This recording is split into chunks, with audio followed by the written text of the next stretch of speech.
There we go. Hey. On. So originally we were doing the China stuff, which we're still gonna finish, so people know. Right. But I had a whole bunch of people bothering me. They were agnostics, and they say the same stuff. I've been for 15 years explaining why it's wrong, and it just keeps happening. Right. And even though no really famous atheist agrees with that position, that agnosticism is the only position. Of course. A whole bunch of atheists that are not famous that seem to believe this and pass memes around. Anyways, so I wanted to explain why I think it's wrong. I'm, in a sense, against the agnostic position, not against agnostics. Right. I mean, people, and also people I are don't. People. Well, yeah, and I also don't simplify it because I have people need to understand. I try to have a nuanced opinion about things in general because that's reality. Yeah. Right. Yeah. It's okay. I mean, because we like it simple, but the real reality is it's really not that simple. Most things, aren't that simple. So anyways, my point is, there's a lot of hardcore, because I'm hardcore atheist and hardcore anti-theist and anti-religionist. But as you know, I'm not a bigot, so that expresses differently. A lot of people don't even realize I'm anti-religious, anti-theist, or even an atheist, because I don't act like an asshole about religion or whatever. You're not out there like insulting people just because they. Well, right, and I, unfortunately, to me, too much of the atheist movement, which I'm fine if someone considers me part of, but is not part of what I agree with. Right. It's like right-wing, bigoted, and even the ones that are sometimes the leftists are still like hating on the religion to the people, like in calling them stupid and all this. I mean, right. Same thing I don't agree with when people say that because some of the people, because I am anti-agnostic as a position. Right. I just feel it doesn't make any sense to me. But as far as someone being agnostic, especially if they feel like they don't know stuff, that's legitimate as hell. Sure. Okay. So I'm going to classify it. So, but I don't want to talk all about that. I just want to explain people that I mentioned last time we were going to do it, and I do want to do it. But then we are going to do it. But then life happens. Yeah, that's right. The Israeli and Palestinian conflict is just, it's not only that it's heartbreaking to me to see this, same thing I felt in Ukraine. I mean, I don't have a different people, especially civilians and regular people being hurt. I always, just so people understand, for me at least, I don't know about Cory's feelings, you can say yours, but to me at least, because I am a globalist anarchist thinker, I don't even care about the borders. This shit is just human suffering, especially elderly and children and disabled. Or all that is like horrifying to me. Just so you know, no matter who does it, I will never justify that by anybody, not even an anarchist. Not even if Cory or I did it, should someone justify it. Fuck that shit. That's just me. Because but then again, like I said, that's why I told you before. Because when we started doing these shows, you said, why do all the anarchist theorists, like I feel like I am, in a sense, well, because I'm like a philosopher in general, right? But some philosophers can just take ideas and then explain other people's ideas really well. That's a legitimate philosopher. Some philosophers to me are a natural philosopher. They haven't read anything. They don't know about philosophy, but they just have a critical thinking mind, or people could say skeptical mind, or a rationalist like me mind. Right. It just comes to similar conclusion because you demand shit like evidence and try to remove bias and all that important. Well, obviously it's not common, but I mean, it should be. What we wish was common sense. Yeah. So. And really quick, just so people know, I am an anarchist, but I'm also from my own, in a sense, I have read very little. I don't like reading. Very, very leftist stuff. It's just everything leftists practically say. Not everything, but I mean, especially anarchists, I should say. Leftists, generally. I'm like almost in full agreement, even though I haven't read their stuff. Right. Yeah. When I say it, I'm already like on that page. Yep. Whatever. Anyway, so... about this conflict, seeing it and stuff, it just made my heart break. Then it made me even feel worse. Both Right. like, so I have someone on Twitter, so it's not like I came up with this phrase, but I think it simplifies what I was going to explain more complicated. She said that a massacre doesn't justify a genocide. It just reminds me of like rational thinking, right? Yeah, that's right. Even if everyone could agree that the people in Israel got massacred to some extent, right? That doesn't say you should go kill the entire population of another. Yeah. What the fuck? Yeah, it's pretty wild. So I mean, that's. I don't even think that should be like a hard thing. That's why I wanted to do this video, because so much shit people are saying, especially the news. Oh fuck, and Twitter. Right. There's some of this shit people say, or I agree with half of it. Right. Like some people were even saying that I saw they're leftists. They're pro-Hamas. Hamas is actually anti-communism. So sure as fuck, that doesn't sound good to me. Just that. Then they want to only do Islam. That I'm not okay with that. Right. Yeah, Hamas is not good. I don't think and they're right wing, whatever. But the point is, do the Palestinians have a right to freedom? Fuck yes. I mean, once again, it goes back to my everyone's born free and in dignity. So I mean, yeah. So, but this is also what I hate sometimes. Like if I give a nuanced opinion, people think that I'm somehow pro-Israel, or they think that I'm pro-terrorist, or that's what I say about simplify. The issue isn't simple. That's why I wanted to do this video. That's why there's 33 pages and pictures, because I want you to grasp there's a lot here. No matter what position you have now, you believe. I think if you hear all the evidence, it should change your position. But I think the most important thing is you cannot deny that the call for human rights needs to be for everybody. Yeah. Yep. I mean, this also goes back to why, just me personally, I don't believe in the death penalty. Just like I don't believe in once you have subdued a person, it's right to hit them in any way or hurt them anyway. Right. Because once you subdue them, then the ethical justification to me is gone. You start punching them, hitting them, whatever the fuck. That to me, you are now the aggressor. That's right. But like I said, I know I'm, crazy leftist thinker. So, but like I said, people understand my general thing. That's why I say I'm an axiological leftist, because really, it's not leftist like theory or even some kind of. It's axiological thinking, which is like an ethical thinking. So to think about this, where most people, they go like, say, what's the value of things? They just look at like price or something, but there's a lot more value. There's intrinsic value. Could be sentimental value, cultural value, right? Like say Native American bones. They're not personally to them, but they know it's there. So it's a cultural thing.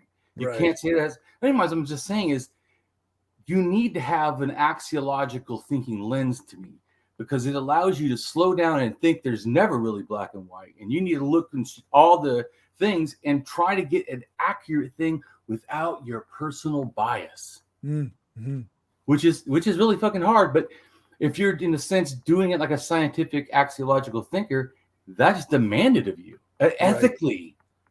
That no one else has to like be watching my shoulder. I watch me. That's like I told you before, why I agree with admitting I'm wrong in public, both as a good habit and as activism to teach a good habit. Right. Yeah. So, like I said, so people understand this is going to be very nuanced. So if you don't want the nuanced opinion, I guess you can speed through it. No, I was kidding. You should listen to all, because you need to get a better axiological thing. You need to slow down, because there's a bunch of stuff that so Israel has acted racist, but they have a right to be there as much as the Palestinians do genetically. So to talk about who's a tribe or who's a thing, does the tribe have a right to be on their land? Can they say how many people can come to their tribe? I don't even want people to understand is I'm just trying to show you need to think outside of yourself and look at the facts. Like What is the real facts? So that doesn't mean I'm saying that the Jews have done good. They've been oppressive as hell to the Palestinians. Just like with the archaeologist said, you can't say Israel is occupying, say, the whole land. I agree. If you mean the entire land of Palestine, no. If you mean the West Bank, yes. Yes. Yeah. See, it's like nuance. The expansion is the problem. Right. You get what I'm trying to say. And the method. Like, there's a variety of problems, but but I'm just trying to say is that you need to see that, because people will say either you support Israel or you support terrorists, or if you support Israel in any way, right, then you are a terrorist, or you don't care about humanity or human rights or something the other way. I'm just saying, but we need to see that human rights, it should be the goal. It just like to me, like a decoration, right? But anyway, so I just wanted to really quick, give my thoughts on it, and like I said on my post, as an anarcho-humanist, there's an ethical standard how I believe I do everything. Even if I had to go harm someone, I would have to do it in a sense justifiably. It would have to be done in some ethical way, meaning that I would be limited in my harm. Even though I say I could kill someone, I wouldn't if I didn't need to. Right. Because in other words, you get what I'm trying to say. That it's in certain behavior. So to me, unjustified violence and unmeasured violence to me is not acceptable. Mm-mm. So to me, because sometimes we have to do self-defense or other defense. So I absolutely am not anti-violence. So just what I'm saying is some anarchists are totally peace only. I am peace is the goal, and the behavior should be peace. Yeah, it's like the difference between being the aggressor and being defensive, right? Like that's right. So essentially, in other words, like so people in Israel get massacred. If they only went after the Hamas terrorists themselves, not any other people, I wouldn't really have as much problem with it. But start hitting kids and blowing up entire buildings and then cutting off the water to everybody and cutting off the freaking electricity to everybody. Yeah, no food, no electricity, no water. And then not letting any refugees out. Yeah. Oh, come on. They blew up the airports. Like this I'm just saying, what the fuck? To me, yeah. You see what I'm saying? So there's so much. I just like, oh my God. I'm like, head's gonna explode. Oh, now we get to the media real quick, and then we'll read. Holy fuck. I'm watching the media and I'm like, it's insane. It is literally fucking insane. And I watch just people know I try to watch the so-called liberal media because I can't even stand the conservative shit. It's just because it's no good. But I'm not big on trying to attack the Democrats and the conservative liberals, but some of the shit that you guys fucking say and do, just think, if you're the news, wouldn't you give both sides, right? I had to turn off. Because sometimes I watch. I told you when I do stuff, I had to turn it off. Fucking stop. Only about Israel. You would think, and not only that, like they're giving them food. What? Right. Yeah. Israel doesn't need more weapons. They don't need more weapons. Dude, I mean, they're. I'm not saying that Israel doesn't deserve care for the people that are harmed, but they're a rich as fuck country that we give fucking $3 billion every single year. Yeah. Every year. We pay more for their military than they do. So I don't want to hear about how they're in need. I'm just making a comment. No, you're right. That's it. Seriously. And then you're absolutely right. Let's just say, and hearing Biden say all Americans stand with Israel, fuck you. You don't talk for me. Yeah. The Canadian government did that too. Like, you got all these elected representatives saying Canada stands with Israel. Well, no, you don't understand my position at all, actually. I stand that the Israeli people have a right to live somewhere in Palestine. What I do not accept is them spreading out and trying to take over all of Palestine. And I stand with people who are hurt, who are just trying to live their lives. Yeah, right. I think the Palestinians should have sovereign territories, and if they believe in states, have states. If that's what they want. But my point is, We don't need that shit. And all this, it's this mentality, which that's why when they start the so I was trying to, because I people don't know is I threw this together, like I thought about it last night and told Cory, hey, we're gonna change. We're gonna do this. I already had sent him 2 scripts for agnostics, but I was like, this, I mean, come on, it's too much going on, and I've wanted to a long time, like us address the issue of that place, right? But it's just so many other things I'd rather do. But this happening, I'm like, okay, no, we got to do it now. Yeah. So go ahead and real quick before you start reading, can you tell people what your opinion? Because I've been doing a lot of that. Well, I mean, to some extent, I want to acknowledge like that the Jewish people need a homeland and they need a place to be, and they deserve that. They deserve a place to feel safe. I'm not sure, if the situation, like, obviously where they were given some space, and there was some trouble at the start where like people had their homes taken away, and like it was done in a very inhumane way, and I feel like that was wrong. And then I feel like the expansion of Israel is wrong into the other areas, and then like on top, and then like you say, like it's a power imbalance.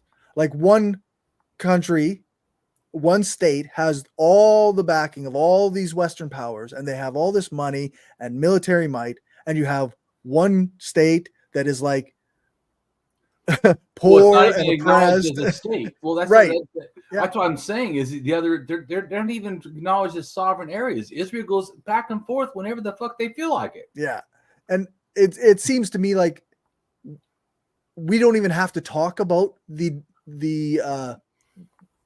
how much the Jewish people deserve a homeland, because the power imbalance overrules that to so much of an extent. And the oppression. I hear what you're saying, but to me, I would say that, but all valid things should be stated. And that's fair. That's fair. Well, I'm not disagreeing with you. I'm just saying that for me personally, it's a valid thing. If someone ever asks me, I'll tell them. But I also do not agree with Israel and all their bullshit. And right. But also people understand Israel's going to get worse. You think it's bad now? It's good. It started out socialist. It's already right wing. Maybe even far right wing. But it's going to become an ethno-religious state, just like the Palestinian Hamas wants to make it all Islamic. Right. Yeah. Right. I guarantee this. The reason is, just think about this in America too. Like a secular person, and there's I think there used to be like 60% or something secular. A lot of secular Jews. Right. Who are atheist, Gnostic, whatever. So those people are more into family planning, let's say, or managing their life. So they have 1, 2 kids. They don't have too much more than that. General. But when it comes to religious families, it's like 6, 8, or whatever. Right. Something like that. So they're just think of that. If they all go out and do the same thing, and then do the same thing, and then do the same thing genetically, you're going to have this huge population. But it won't be just genetically. These people, Orthodox, are. In other words, like they're like super Zion, they're ultra Zionists, and we're going to talk about Zionists too. But I mean, they're like ultra Zionists. So yeah, it's going to be. So in other words, like there's no hope for the future. When I look at that country and that whole area, I'm like, oh my god. Yeah, like without making a connection to the Nazi Germany, like because it's a different thing. It is like Benjamin Netanyahu is a fascist. Like yes, right. He's 100%. What I'm saying is it started out socialism and turned into fascism. Yeah. And in fact, Hamas was in a sense, some people say created by Israel. That's not actually accurate. I think it's more like allowed to be there or kind of supported. Because the bigger threat was the secular government before. Correct. and as Israel got more right, it certainly didn't like Palestinians being left. Yeah, because there was definitely communist socialists on both sides before. Yeah. But anyways, I'm saying it's going to get worse. That country of Israel is only going to get more fucked. Yeah, and I mean, I cannot deny that it outrages me when I see videos of people walking through the streets, and Jewish citizens of Israel walking through the streets of Palestine, shouting that they death to all Arabs, things like that. That outrages me to a point where I'm like, I would support any defense against that almost. And I would say that once again, that would be no different than Hamas is acting in a sense in a terrorist way means that all Gazas now need to be killed. I'm just saying. Well, my point is the reason why it's important to really get a good, in a sense, leveled opinion that's not just fitting everything, is because that's, like I said, what's needed. And it's so easy to fall into inhumanity. This is easy. Right. Fucking easy. It's been happening but anyways, you're gonna see that as we've already talked about many times. It starts at a certain point, 7,000 to 5,000, and we're gonna address it again because now this is once again part of this. This is a war that's been going on. Like I told you before, especially because of the Middle East, there has been war in the world for about 4,000 years, nonstop somewhere in the world. We have to do better. You know what I'm saying, Cory? So just like, is it okay? Because you said almost anything. Is it okay to rape? Is there justified rape? No. To me, no, there's not. No, See, there's not. You get what I'm saying? Is there justified torture of children? Fuck no. No. Fuck no. So I'm just making a comment that, and I know, and here's the thing too. I could give a fuck if everyone doesn't like it. Yeah. I told you, I'm an ethicist. Yeah. Always. Or at least I fucking strive to be. And just like I told you, remember, I am a sociopath. My natural nature would be to kill anybody or do horrid things. Right. But I intentionally put myself to an ethical standard. Exactly. This is me. Not this is what Damien does. Damien is ethical. I hold myself to that standard. I don't care about fame and favor. I'm going to hold myself to that standard. Yep. And so, just saying that. So, just reminding you that, and like I told you before, but that's also how I get to anarchism. Right. How could I not treat everyone equal? Fucking seriously. Yeah. So, it's equal value. So that's why I value all of them. I value Palestinians. Anyways, so I appreciate you sharing your stuff too. Yeah, I mean, kind of as it's part of the whole thing, but you mentioned the media, right? And like, I gotta say, like this whole thing about like the beheaded babies, the unconfirmed reports of beheaded babies, and every news outlet in all of media have reported it for like 2 days as a fact, and then well they also reported rapes that they were speculating on as being facts, but those are bad. But dude, the fact that they say stuff, just like they said, if you're against Zionism, well then you're against then you're against freedom or whatever. Like, and I'm like, so let me explain. I have no problem with, like I said, with Jews living there. I do have a problem with manifest destiny. Yeah. See, there's the fucking difference. Why do I hate fucking Zionism? A whole bunch of things, but just in a sense, one big thing. It sounds like manifest destiny to me. This thing that you have the right to occupy the whole fucking land. Yeah, which is fucking absolutely coercive and aggressive. So look and say, even though the stuff Hamas has actually in Iran too have said if they go back to this pre-67 borders or 1967, that they will allow Israel to be there. They'll do a two-state solution, and Israel said "fuck you." Yeah, because of Zionism, this manifest destiny. They think so. Anyways. Yeah, and I think it does. I think it is worth mentioning that there's the evangelical Christian support of Zionism and of Israel is it's huge, and there's a reason for that, right? Because it's a religious reason. They believe in the end of days, and they believe that Israel is when Israel is fulfilled or whatever, then that's the start of the end of the days. and they want the end of days. They want the world to end. They want the rapture. They don't, because they're a doomsday cult. Because Right. so, that's I think everything I it's want worth to say mentioning. too. There is Jewish people that are racist, or Jewish people that are not racist. There's Jewish people that are for peace. Yeah, There's Jewish people that are for war. Yeah, so I'm just saying, the same with Palestinians. There's Palestinians. I talked to plenty, both Jewish and Palestinians. There's Palestinians that are for war. There's Palestinians that are for peace. I mean, and there's Islam. There's people that are Islamic that are fucking very peaceful. And there's people Islamics that are fucking terrorists. I mean, same with Christians, same bullshit. Yeah. So anyway, we'll wrap that up and go ahead and read. All right, we'll get into this. So Israel is a country in Palestine that is bordered by Lebanon. By the way, if you see pictures, go ahead and okay. We'll start with the picture. It's got a map I put that of together. Palestine. Right, because I'm trying to show. So as you see, the green in the West Bank, it's actually even less than that, I think, now. Right. But that has to do with that Israel is taking over that area. Yeah. So that's the part when they say, what is it, occupied? You're literally occupying the West Bank. But go ahead. So you can keep going. Okay.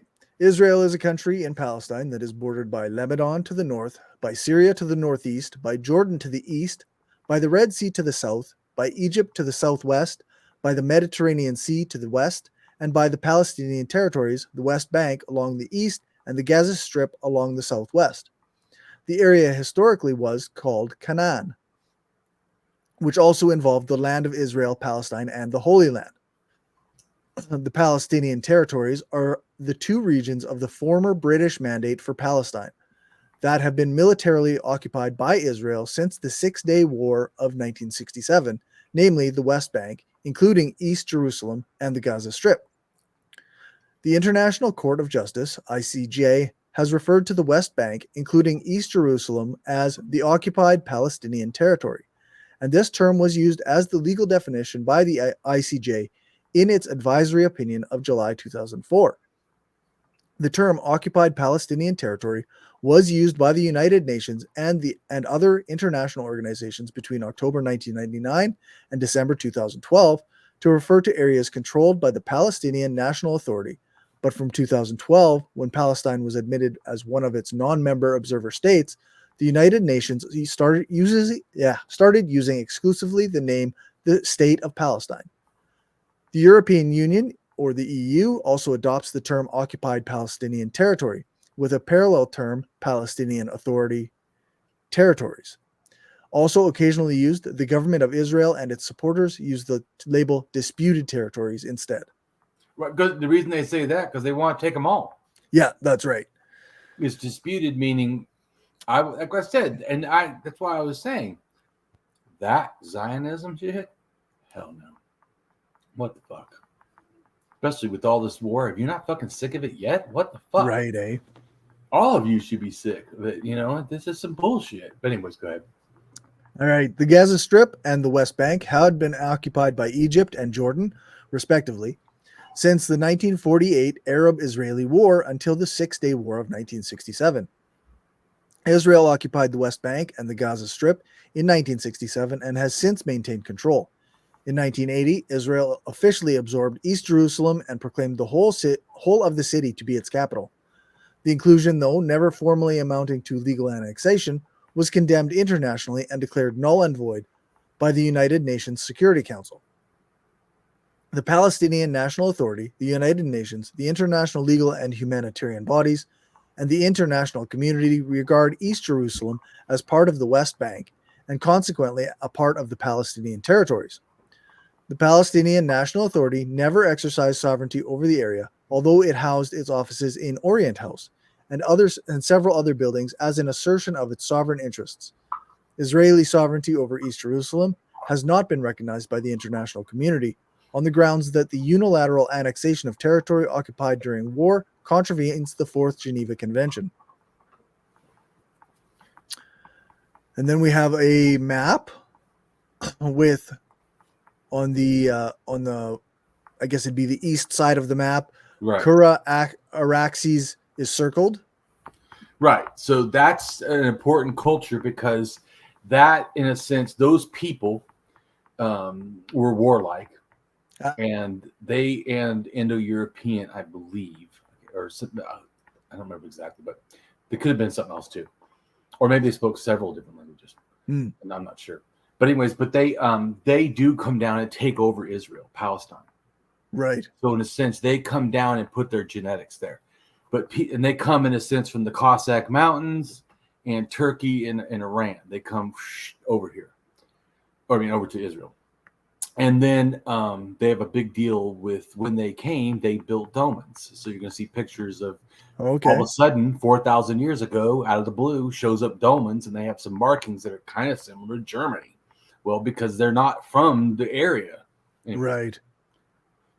So the Germans, of course, are a different thing, but it's similar people with similar ideas and stuff went two ways in a sense. Okay. So, and that has to do with both the Jews, the Arabs, everybody in that whole region. Okay. So the Kura Araxes culture and contemporary cultures 3000 BC. The emergence of migrations and violence 7,000 to 5,000 years ago, wars and clan structure may explain a strange biological event 7,000 years ago, Stanford researchers find. Genetic data suggests there was a collapse in male but not female genetic diversity starting 7,000 years ago. The reason may be wars between clans structured around male ancestry. Research finds a dramatic increase in cranial traumas as the first cities were being built, suggesting a rise in violence. The development of the earliest cities in Mesopotamia and the Middle East led to the substantial increase in violence between inhabitants. Interpersonal violence, i.e., of murder, peaked in the period of 4,500 to 3,300 BCE, or 6,500 to 5,300 years ago. The researchers examined 3,539 skeletons from the region that today covers Iran, Iraq, Jordan, Syria, Lebanon, Israel, and Turkey for bone trauma, which could only have occurred through violence. This enabled them to draw a nuanced picture of the development of interpersonal violence in the period 12,000 to 400 BCE. The period was characterized by such fundamental changes in human history as the development of agriculture, leaving behind the nomadic lifestyle and the development of agriculture. Leaving behind the nomadic lifestyle and the building of the first cities and states. Another turning point was the collapse of many advanced civilizations in the late Bronze Age. At this stage, around 1200 BCE, or 3,200 years ago, there was also a climate catastrophe lasting 300 years, associating with migratory movements. This again led to an increase in the ratio of violent deaths. The Kura Araxes culture, also named Kura Araz culture, or Mkvari Araxes culture, early Trans-Caucasian culture, was an archaeological culture that existed from around 4,000 to 2,000 BCE, which has traditionally been regarded as the date of its end. In some locations, it may have disappeared as early as 2,600 or 2,700 BCE. The earliest evidence for this culture is found on the Ararat Plain. It spread north in the Caucasus by 3000 BCE. Its territory. Pause real quick. So Ararat, Mount Ararat is where Noah's supposed ark goes on. Oh, yeah. In the Bible. Another interesting thing, which I actually didn't put in there, or I don't know if it is, but I know is that somewhere around Lake Van area, which is just a little bit south of or west of Mount Ararat, right, is where, in a sense, the Jews and the Kurds split because they're very close. Okay. They're closer than the Palestinians, which they're also close to. But they're even closer to the Kurds because they don't have the DNA of wherever they went to in Israel. In Israel, they picked up and, migrated with and became a culture with people, whatever.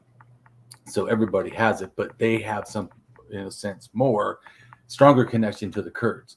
And so, the Kurds come from, like I said, the same place. They come from a origin source somewhere around Lake Van. That's where in a sense, they had a common ancestor. Okay. Father or something had two sons, and they went two different ways. I don't know exactly how it. or whatever, but something like that. One side, one's the other side, and so you end up with these very close populations. Although what's crazy is they're also really having a problem trying to find a homeland. The Kurds, right?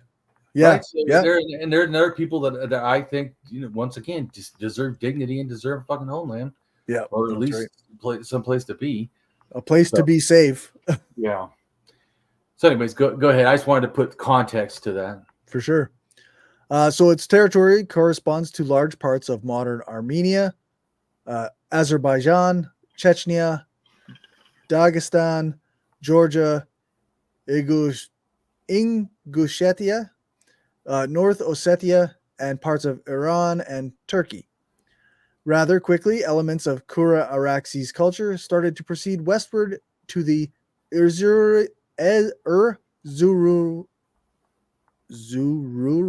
plain, southwest to Cilicia, and to the southeast into the area of Lake Van, and below the Urmia Basin in Iran, such as to Godin Tepe.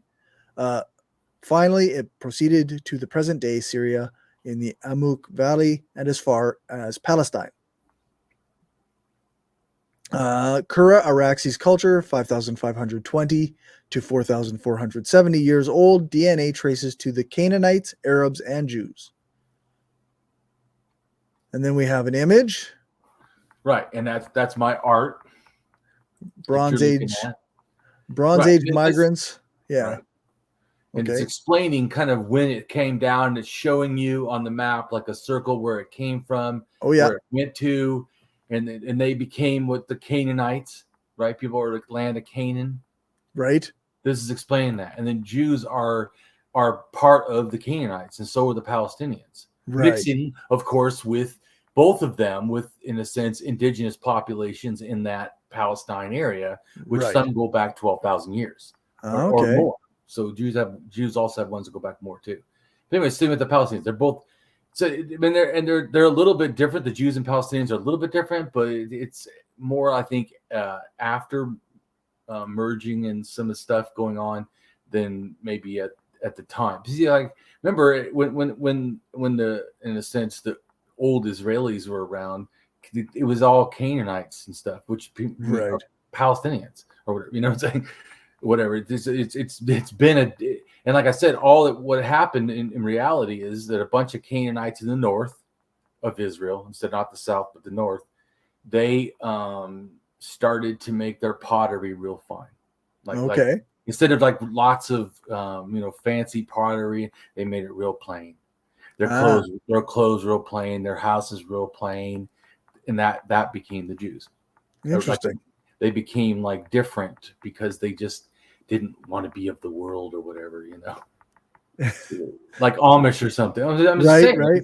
I'm not just explaining like to make it similar. Not that even be a dick about it. I'm just saying I see that as kind of a similar thing. They wanted to be aesthetically different, and that then later they lied and said our people did this and that, and shit never happened. They were the same fucking people. That's also why, amazingly enough, their original god's name was El. Yeah, you mean the one that was the Canaanites' god? Right. Well, no. Oh, ours was different. I was like, no, well, lies. Yeah. But so I'm just trying to say is that, so this is what goes back to when some people say who's indigenous. You can't say the Jews are not indigenous and then say that the other Canaanites were, when all of them are Canaanites. Right. So Palestinians, or whatever you want to call it, it used to be called the land of Canaan. I'm just saying.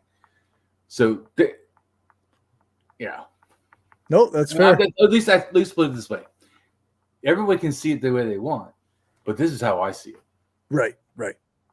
Or this is also why I think that it this way. Right. Yeah, that makes sense. Yeah. Yep. So under the picture, we're on to Bronze Age migrants, the Kura-Araxes culture, 5,520 to 4,470 years ago. Their DNA from the Caucasus Mountains traces to the Canaanites, and then lives on in modern Arabs and Jews. A study found most Arab and Jewish groups in the region owe more than half of their DNA to Canaanites, and other peoples of the ancient Near East, an area encompassing much of the modern Levant, Caucasus, Turkey, and Iran. Before the Kura-Araxes period of cultural traditions, horse bones were not found in the Transcaucasia South Caucasus, a geographical region of the southern Caucasus Mountains on the border of Eastern Europe and Western Asia. DNA from the Bible's Canaanites lives on in modern Arabs and Jews. A new study of ancient DNA traces the surprising heritage of these mysterious Bronze Age people. Tel Megiddo was an important Canaanite city-state during the Bronze Age, approximately 3,500 to 1,200 BCE, or 5,520 to 3,220 years ago. DNA analysis reveals that the city's population included migrants from the distant Caucasus Mountains. They are best known as the people who lived, quote, in a land flowing with milk and honey, until they were vanquished by the ancient Israelites and disappeared from history. But a scientific report published today reveals that the genetic heritage of the Canaanites survives in many modern-day Jews and Arabs. The study in Cell also shows that migrants from the distant Caucasus Mountains combined with the indigenous population to forge the unique Canaanite culture that dominated the area between Egypt and Mesopotamia during the Bronze Age. The team extracted ancient DNA from the bones of 73 individuals buried over the course of 1,500 years at 5 Canaanite sites scattered across Israel and Jordan. They also factored in data from an additional 20 individuals from 4 sites previously reported. Individuals from all sites are highly genetically similar, says co-author and molecular evolutionist Liron Carmel of Jerusalem's Hebrew University. So while Canaanites lived in far-flung city-states and never coalesced into an empire, they shared genes as well as a common culture. The researchers also compared the ancient DNA with that of modern populations and found that most Arab and Jewish groups in the region owe more than half of their DNA to Canaanites and other peoples who inhabited the ancient Near East, an area encompassing much of the modern Levant, Caucasus, and Iran. The study, a collaborative effort between Carmel's lab and the ancient DNA lab at Harvard University, headed by geneticist David Reich and other groups, was by far the largest of its type in the region. Its findings are the latest in a series of recent breakthroughs in our understanding of this mysterious people who left behind few written records. Mark Haber, a geneticist at the Wellcome Trust Sanger Institute in Hingston, United Kingdom, co-led a 2017 study of 5 Canaanite individuals from the coastal town of Sidon. The results showed that modern Lebanese can trace more than 90% of their genetic ancestry to Canaanites. Look at that, huh? That's crazy. But it also shows, once again, they all are related, though. Yeah, that's right. So that's what I was saying, too. All these differences, it's like... Well, so this is what I was trying to say, is that you don't have to make up other excuses. If someone's being unethical, you don't need 15 unethicals that are fake. Right. The one that's unethical is already good. Like if someone rapes someone, I don't go, well, what other good qualities does he have? You know what I'm saying? You're like, right, what the right. fuck? Yeah. You stop at raped? You know, yeah. You get what I'm trying to say. So my point is, Israel can be doing something wrong, and you don't need to call them and say they're all racist. You don't need to say, right. You get what I'm trying to say. You don't need to whatever. Or same with Palestinians. Palestinians have a right to their freedom. It doesn't mean they have the right to rape people. I'm not saying that they even did, but I'm just saying it doesn't mean you have this right. Yeah.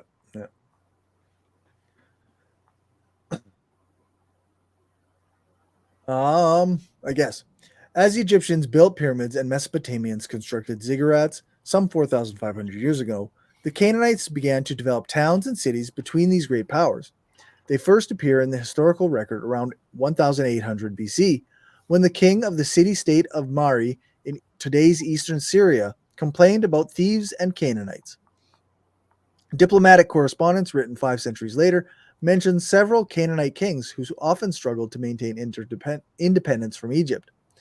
The land of Canaan is your land, and its kings are your servants, acknowledged one Babylonian monarch in a letter to the Egyptian pharaoh Akhenaten. Biblical texts, written many centuries later, insist that Yahweh promised the land of Canaan to the Israelites after their escape from Egypt. Jewish scripture says that the newcomers eventually triumphed, but archaeological evidence doesn't show widespread destruction of Canaanite populations. Instead, they appear to have been gradually overpowered by later invaders such as the Philistines, Greeks, and Romans. Right. So pause for a second. So not only does it showing the DNA connections, it's also showing the Bible is wrong. Going back to the Bible is wrong. Let's just get over fantasy, grow up, be adults. Yes, the Bible is. Yeah, there was no none of the history that's in the Bible is real history. See, well, or even if some is, that a lot of it isn't, and this is supposed to be 100% true. Yeah, that's right.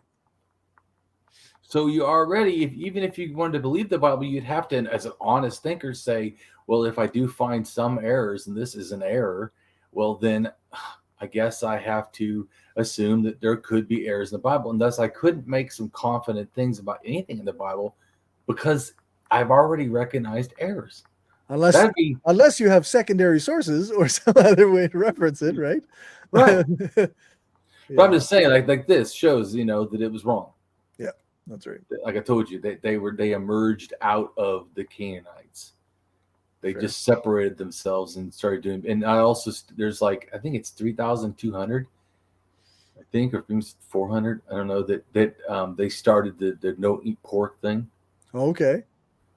Or it started, and eventually that's something that they became the rule of thumb or whatever. Yeah, that for at least for the Jews, and then later, the Islam too. But yeah, similar.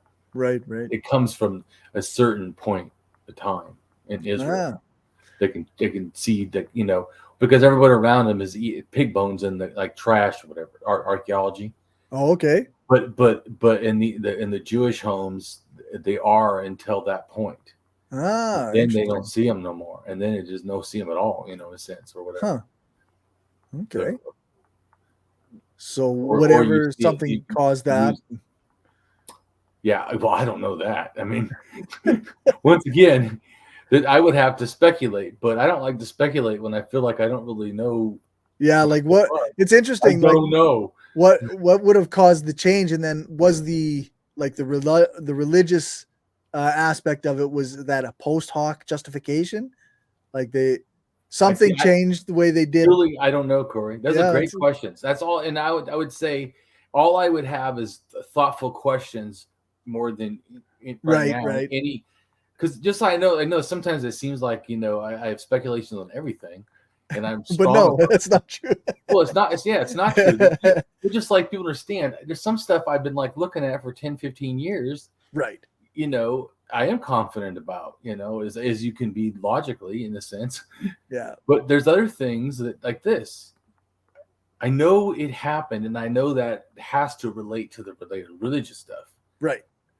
Just how it got there. The general area that you would almost also put it with the where they think the northern Canaanites became Jews, because in a sense how they did stuff became different, and then eventually it looks like the origin or whatever. Okay. So the thing is, like I'm saying, is that this who knows? I would have to just ask questions like I wonder why, but there's, like I said, the reason I give speculations is because I looked at stuff and all of a sudden I go, oh wow, I think I see a connection, and I explain. Right. But if I don't know something, that's why I was going to say, like a skeptic in a sense. But for me, I just don't talk if I don't know things, or I try not. Right. Fair. Yeah. If I have no fucking clue, it's honest, and I should say, you know what? In this, I don't know that. Yeah. I have no clue. That's fair. I'm going to talk a lot and I know a lot, but I absolutely am also very quick to say, I don't know. That's fair. So the red and black pottery circa 2500 BCE, or around 4520 years ago, was found in the Caucasus Mountains, as well as at Canaanite sites far to the southwest. The Canaanites spoke a Semitic language and were long thought to derive from earlier populations that settled in the region thousands of years before.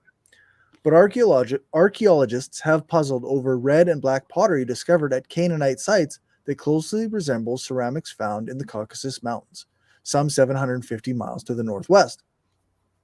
Historians have also noted that many Canaanite names derive from Hurrian, a non-Semitic language originating in the Caucasus.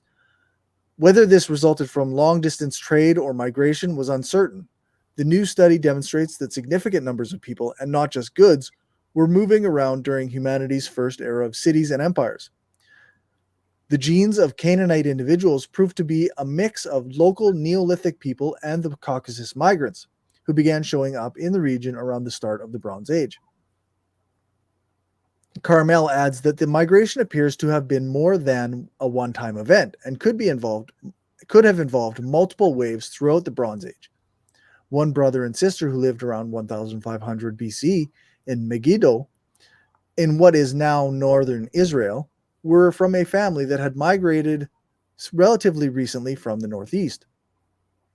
The team also noted that individuals at two coastal sites, Ashkelon in Israel and Sidon in Lebanon, now show slightly more genetic diversity. That may be a result of broader trade links in Mediterranean port towns than inland settlements. Glenn Schwartz, an archaeologist at Johns Hopkins University, who was not involved in the study, said that the biological data provides important insight into how Canaanites shared a notable number of genes as well as cultural traits. And Haber from the Wellcome Trust noted that the quantity of DNA results is particularly impressive, given the difficulty of extracting samples from old bones buried in such a warm climate that can quickly degrade genetic material. Both Israeli and Palestinian politicians claim the region of Israel and the Palestinian territories is the ancestral home of their people, and maintain that the other group was a late arrival. We are the Canaanites, asserted Palestinian Authority President Mahmoud Abbas last year. This land is for its people who were here 5,000 years ago. Israeli Prime Minister Benjamin Netanyahu, meanwhile, said recently that the ancestors of modern Palestinians came from the Arabian Peninsula to the land of Israel thousands of years after the Israelites. The new study suggests that despite tumultuous changes in the area since the Bronze Age, the present-day inhabitants of the region are, to a large extent, descended from its ancient residents, concludes Schwartz, although Carmel adds that there are hints of later demographic shifts. Carmel hopes to soon expand the findings by collecting DNA from the remains of those who can be identified as Judean, Moabite, Ammonite, and other groups mentioned in the Bible and other texts. One could analyze Canaanite as opposed to Israelite individuals, adds archaeologist Mary Ellen Buck, who wrote a book on the Canaanites. The Bible claims that these are distinct and mutually antagonistic groups, yet there's reason to believe that they were very closely related. As reported from genome-wide DNA data for 73 individuals from 5 archaeological sites across the Bronze and Iron Ages southern Levant, these individuals who share the Canaanite material culture can be modeled as descending from 2 sources. One is earlier local Neolithic populations, and 2 populations related to the Chalcolithic, Zagros, or the Bronze Age Caucasus. The non-local contribution increased over time, as evinced by 3 outliers who can be modeled as descendants of recent migrants. We show evidence that different Canaanite groups genetically resemble each other more than other populations. We find that Levant-related modern populations typically have substantial ancestry coming from populations related to the Chalcolithic, Zagros, and the Bronze Age southern Levant. These groups also harbor ancestry from sources we cannot fully model with the available data, highlighting the critical role of post-Bronze Age migrations into the region over the past 3,000 years. The Bronze Age, circa 3,500 to 1,150 BCE, was a formative period in the southern Levant, a region that includes present-day Israel, Jordan, Lebanon, the Palestinian Authority, and southwest Syria. This era, which ended in a large-scale civilization collapse across this region, it says Klein 2014. I assume that's who that's referencing, right? Correct. Okay. Right. You can skip those if you want. Yeah, sometimes I generally do, but that one caught my eye, and I was like, Yeah. okay, so this is somebody that wrote about this. Correct. Right. So just so you know, like I get stuff from Wikipedia if I can, because I feel it's less biased in a sense, generally. And then I also get articles if I can too, research articles and stuff, and archaeological articles or whatever, because just people know, so or whatever, or DNA, science, because I think it gives a better picture. Because I hear people say, the Jews don't even belong. Right. And how And could that's you their read fault, what you just right? read, Cory? Yeah. And what's the truth? The truth is that's not true. Yeah, exactly. But it's also not true, like he was trying to say, none you that the Right. Palestinians don't belong. Exactly. What the hell no? That's horseshit. So, anyways. Yeah, exactly. It seems pretty clear that both groups are descended from the ancient Canaanites. Exactly. So. Right. So I'm just saying. So because I've also said that one is colonizers are going against indigenous. Well, it's one indigenous group going against another indigenous group is how I see it. Right. If you're going to look at it that way, but that Damien would still agree that both indigenous groups deserve land and happy and peace and safety. So yeah. This era, which ended in a large-scale civilization collapse across this region, shaped later periods, both demographically and culturally. The following Iron Age, circa 1150 to 586 BCE, saw the rise of territorial kingdoms such as a biblical Israel, Judah, Ammon, Moab, and Aram Damascus, as well as the Phoenician city-states. In much of the late Bronze Age, the region was ruled by Imperial Egypt, although in later phases of the Iron Age, it was controlled by the Mesopotamian-centered empires of Assyria and Babylonia. Archaeological and historical research has documented major changes during the Bronze and Iron Ages, such as the cultural influence of the northern Caucasian populations related to the Kura-Araxes tradition during the early Bronze Age, and effects from the sea peoples, such as the Philistines, from the west in the beginning of the Iron Age. The inhabitants of the southern Levant in the Bronze Age are commonly described as Canaanites, that is, residents of the land of Canaan. The term appears in several second millennium BCE sources. For example, Amarna, Alalak, and Ugarit tablets, and in biblical texts dating from the 8th to 7th centuries BCE and later. In the latter, the Canaanites are referred to as the pre-Israelite inhabitants of the land. Canaan of the second millennium BCE was organized in a system of city-states, where elites ruled from urban hubs over rural and in some places pastoral countryside. The material culture of these city-states was relatively uniform, but whether this uniformity extends to their genetic ancestry is unknown. Although genetic ancestry and material culture are unlikely to ever match perfectly, past ancient DNA analysis shows that they might sometimes be strongly associated. In other cases, a direct correspondence between genetics and culture cannot be established. We discussed several examples in the discussion of this paper, I guess. Yeah. Previous, that's the thing, Cory, is I don't always put like a whole paper. I sometimes just cut the nuggets out because I don't want endless reading about shit, So but, yeah. So there, if one clicks on the right, word, yeah. You can Correct. go to the. I always put the there'll be a blog post in the description of the video, and then in it there's all kinds of links. I always put links on the stuff. So yeah, so go read some more if you don't like what. So previous ancient DNA studies published genome scale data for 13 individuals from 4 Bronze Age sites in the southern Levant. The 3 individuals from the Ain Ghazal in present-day Jordan dated to 2300 BCE, or the Intermediate Bronze Age. 5 from Sidon in present-day Lebanon dated to 1750 BCE, or the Middle Bronze Age. 2 from Tel Shaddud in present-day Israel, dated from 1250 BCE, or the Late Bronze Age, and 3 from Ashkelon in present-day Israel, dated to 1650 to 1200 BCE, or the Middle and Late Bronze Age. The ancestry of these individuals could be modeled as a mixture of earlier local groups and groups related to the Chalcolithic people of the Zagros Mountains, located in present-day Iran and designated in previous studies as Iran_CHL.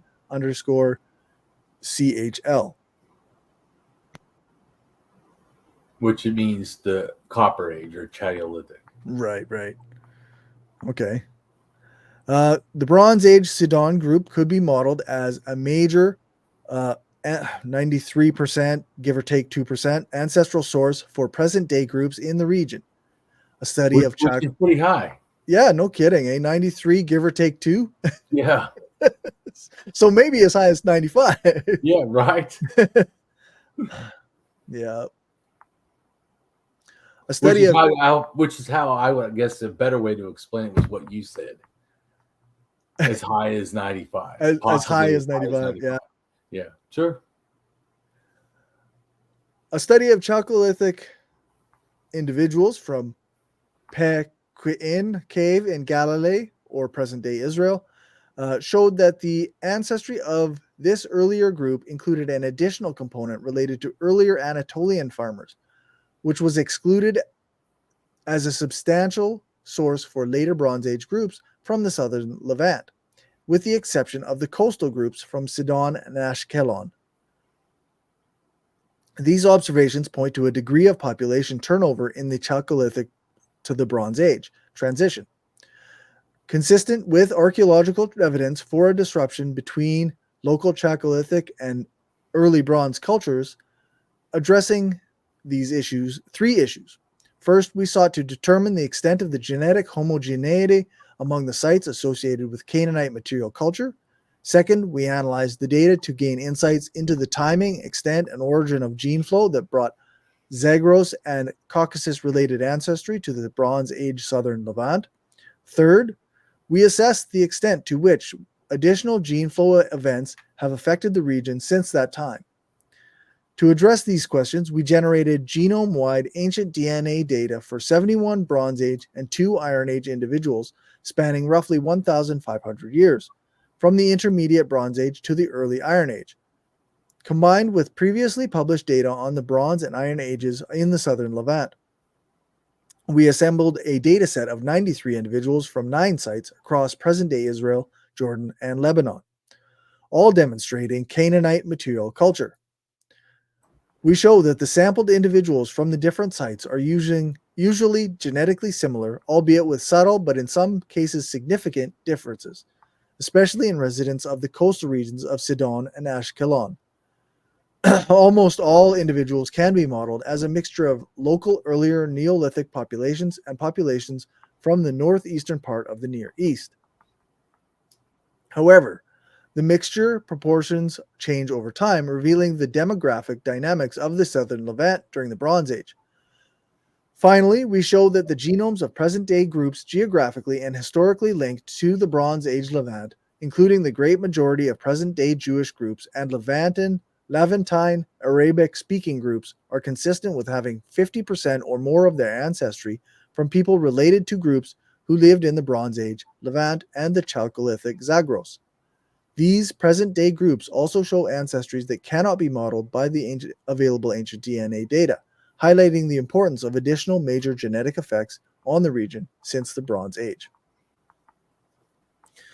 And then it says, did a 4,520 to 4,420-year-old volcano in Turkey inspire the Bible God?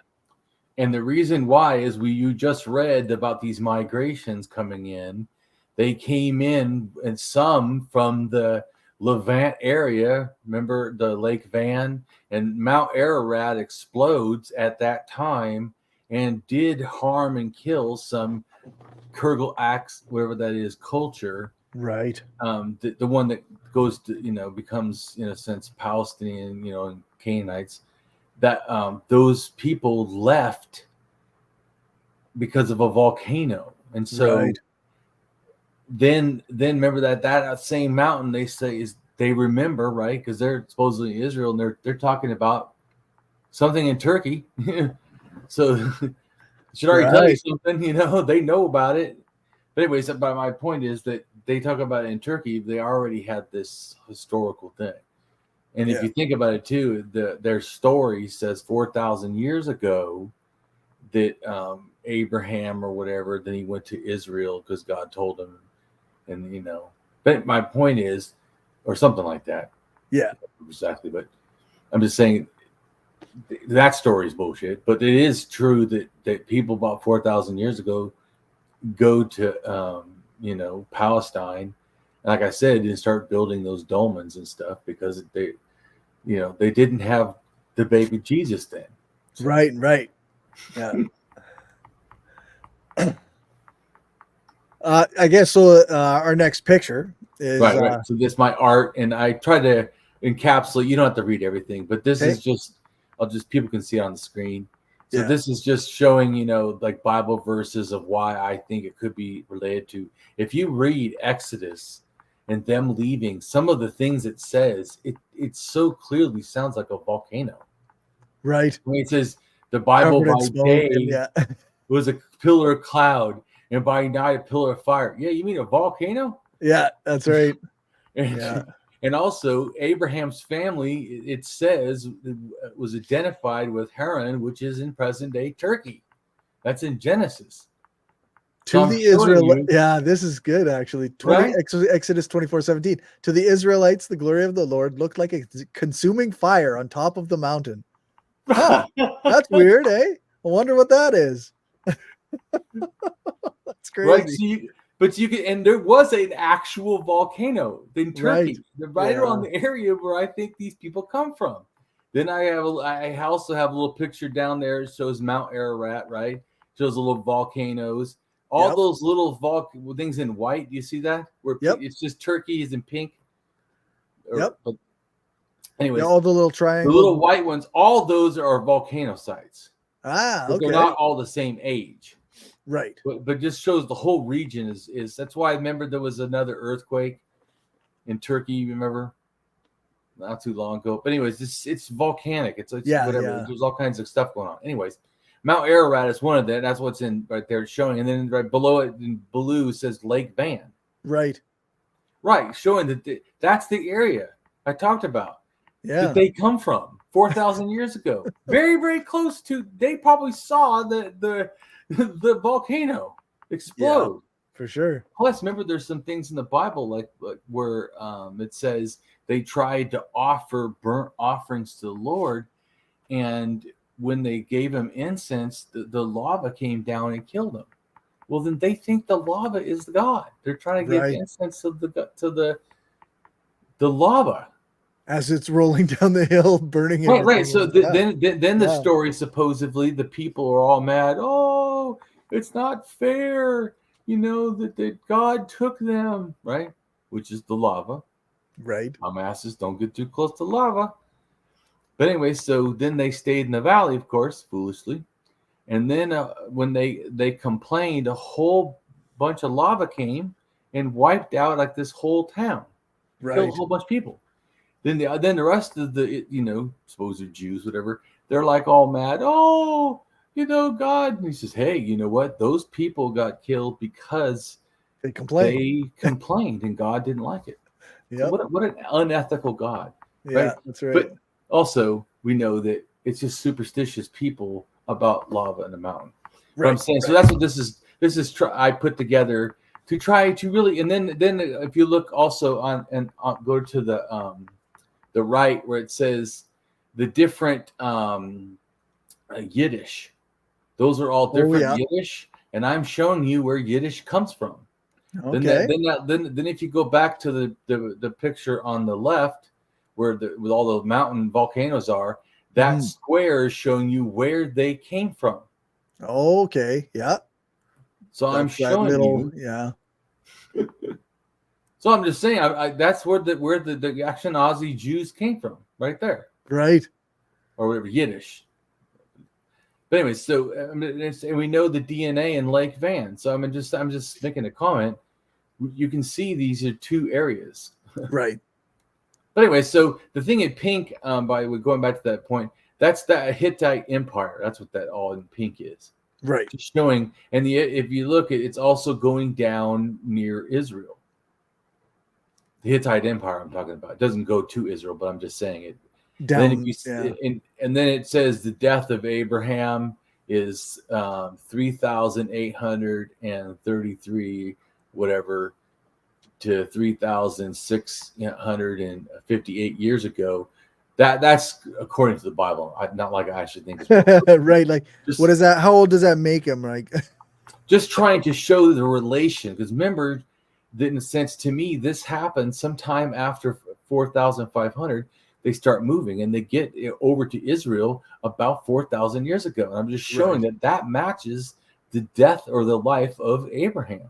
Right. That doesn't mean that character is real. I'm just saying that's like a cultural memory. It could be of that actual migration. For sure. Makes sense to me. What did you say? Makes sense to me.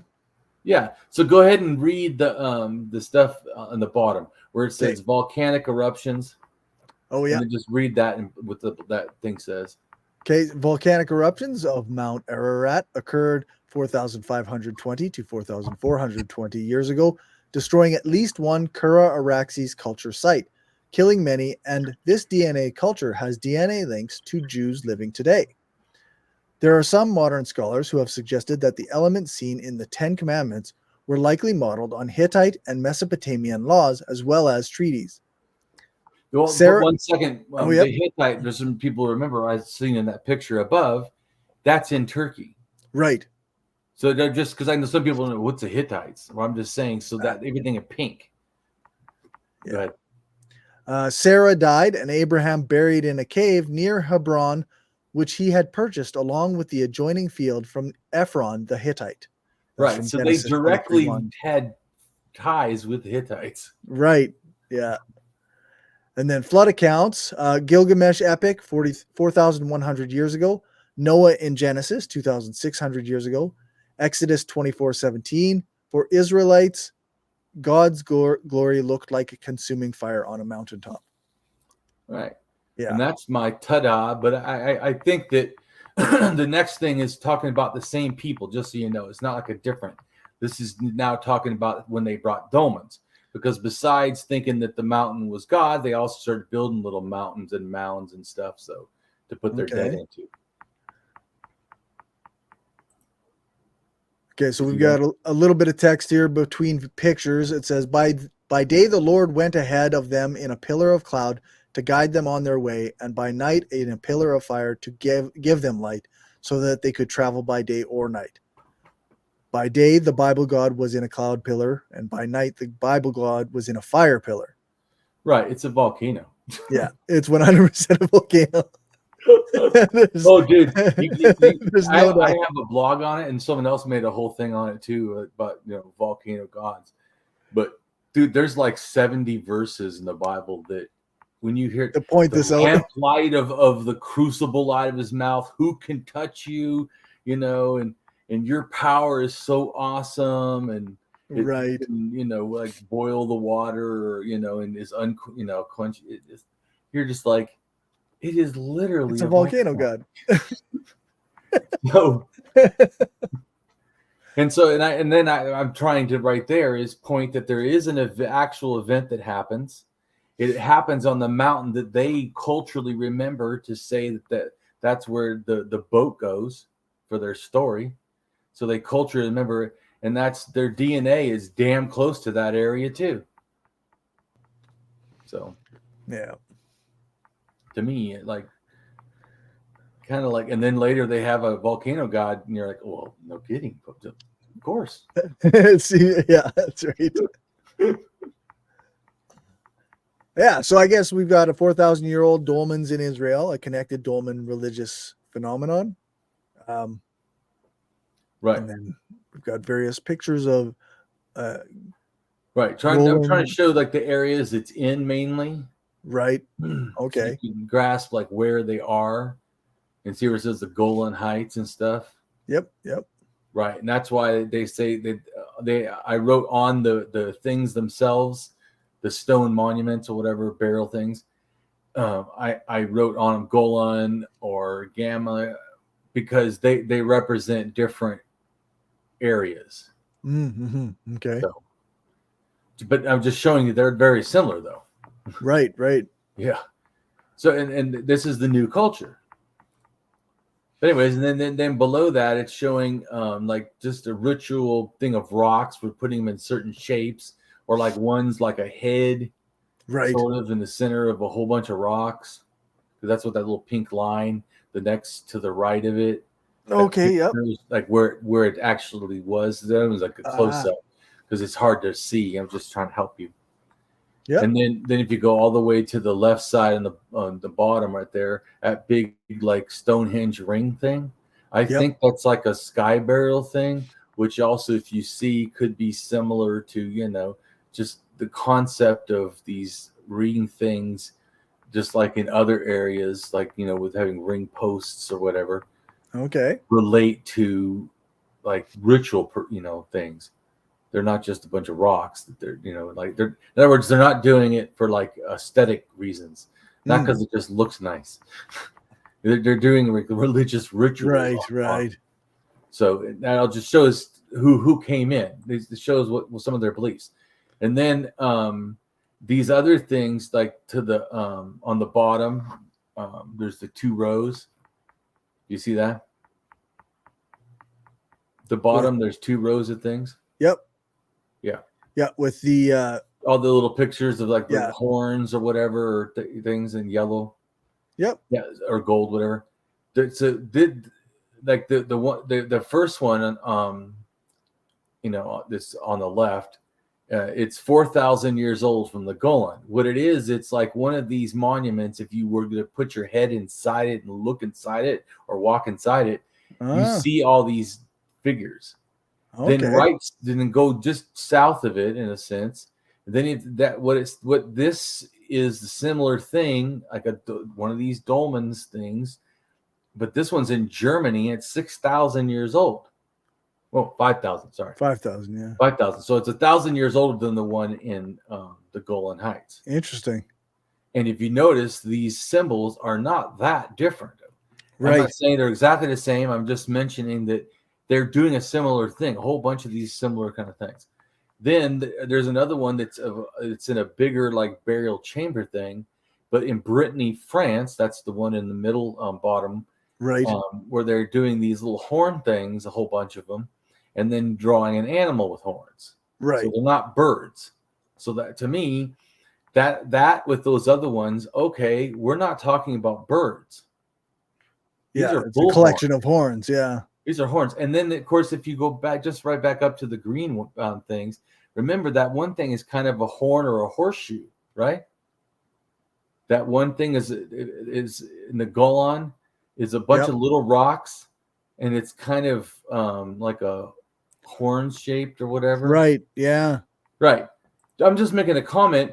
So then these symbols are probably, to me, relating to horns. It looks like. But just saying, so then there's another one in the Golan, right, that actually is also horns. Right. Yeah, that one looks like quite a bit like animals with horns, right? Like what also seems to me like nothing they're showing is an animal that doesn't have horn. Right. Right? Every single one of them looks like it's something is sticking out of their heads, at least. Yeah. If it's exactly horns, I don't know if it's ears or whatever, but everything is something sticking up, is my point. Which later just so people know, later in Israel, in a sense, and the symbol of the god was a bull head with horns, right, and a hook, which meant control. So the bull was considered strong, and the hook was control, so strong controller in a sense. And that meant God is the strong controller. But anyways, but it goes back to bulls. I'm just saying, and here we already are seeing bulls. So right, and that's the point. Even if you only said there's 2 bulls that have really longer horns, right? And the other ones maybe not. Maybe they're kids. I don't know. But right. there's at least these two, right? So this is still going back to that. This is about horns. Yeah. I'm just saying. Then in England, in Stonehenge, they made a whole bunch of not exactly the same, but still kind of similar. Right. And all I'm trying to show is that this is, even if they're different places, and that one in the middle that's got the black and the face looking thing, Right. right? That is from England, or English Channel at least. Right. And anyways, and so if you notice, the mouth looks kind of similar to that set of rocks in the Golan. Yeah. And once again, I'm not trying to say this is exact stuff, but I'm trying to say it. To me, it looks like a lot of this stuff is doing the similar stuff. And then later, like I said, God's symbol was an absolute bullhead. So right. So that's why I think it's relative. That this also goes back to me that religion is a cultural thing. It spreads. So anyways, we'll go down to the next picture. And all right. So that's two maps side by side. Correct. So the one map on the right is showing like the Iron Age cultures. Okay. So like where the Golan Heights is now is basically the Philistines. Okay. Yep. Gaza. Yep. Okay. So and if you I go to this thing over here. If you notice, they never had Gaza, like never was part of the Judaism. Right. Yeah. For the kingdoms I'm talking about. Yeah. Although they did have the West Bank, but my issue is now that more stuff. That's a long time ago. Those were also imperial powers and whatever. So but anyways, my point is, this is just showing like the current lines and how it matches up to what is, in a sense, traditional Israel and Judah, because people don't realize people are called Jews. The one in the north got taken over basically. And so they ended up, everybody's kind of the bottom one in a sense, although they call themselves Israel. Right. But the northern, in a sense, Jews, the Israelis, got not 100% wiped out, but they definitely got really dismantled when I think it was Babylon, or maybe it was Persia. I can't remember. But anyways, my point is, so that's why the Jew, in a sense, terminology from Judah. See, the kingdom of Judah. Anyways. Right. So, but it doesn't mean there wasn't people from the other one too. I'm just saying that became the dominant. That's why that name is known, even though they call everything Israel. So I just wanted to show people, because I feel like sometimes when they these maps, like, I don't know what historically right. off the top of my head. I mean, I have to go look too. So I thought it's better to put them together to show what it is now and to show what even historically where, in a sense, Jews were. And if you see some of the maps too, I think it was a lot of the Palestinian propaganda ones that show how Israel took over or whatever. The first one it shows is we're seeing it where it's all green, whatever, and there's a few things on it. Seems like it's all green, but there's actually some parts that they're acknowledging the Jews were living. That's there's no state, in a sense. They're talking about land. So they acknowledge that, or whatever, the Jews were owning that land, mainly in the north. Right. So in other words, like going back to why I'm saying that interesting is basically where it says Israel, they were more towards that part on where I drew, wrote Israel. Right. They were more up here in the top. So there really wasn't that many in the Judah, even though I know they use that term, and that in the sense that may actually be more of the population from that. I'm saying the ones after all the stuff, wars and everything. I'm just saying those were the areas where, in a sense, the people had stayed. Right. Huh. So anyways, I just wanted to show this people can understand. And then I explained it's about the 1st century and whatever. You can read it now. Okay.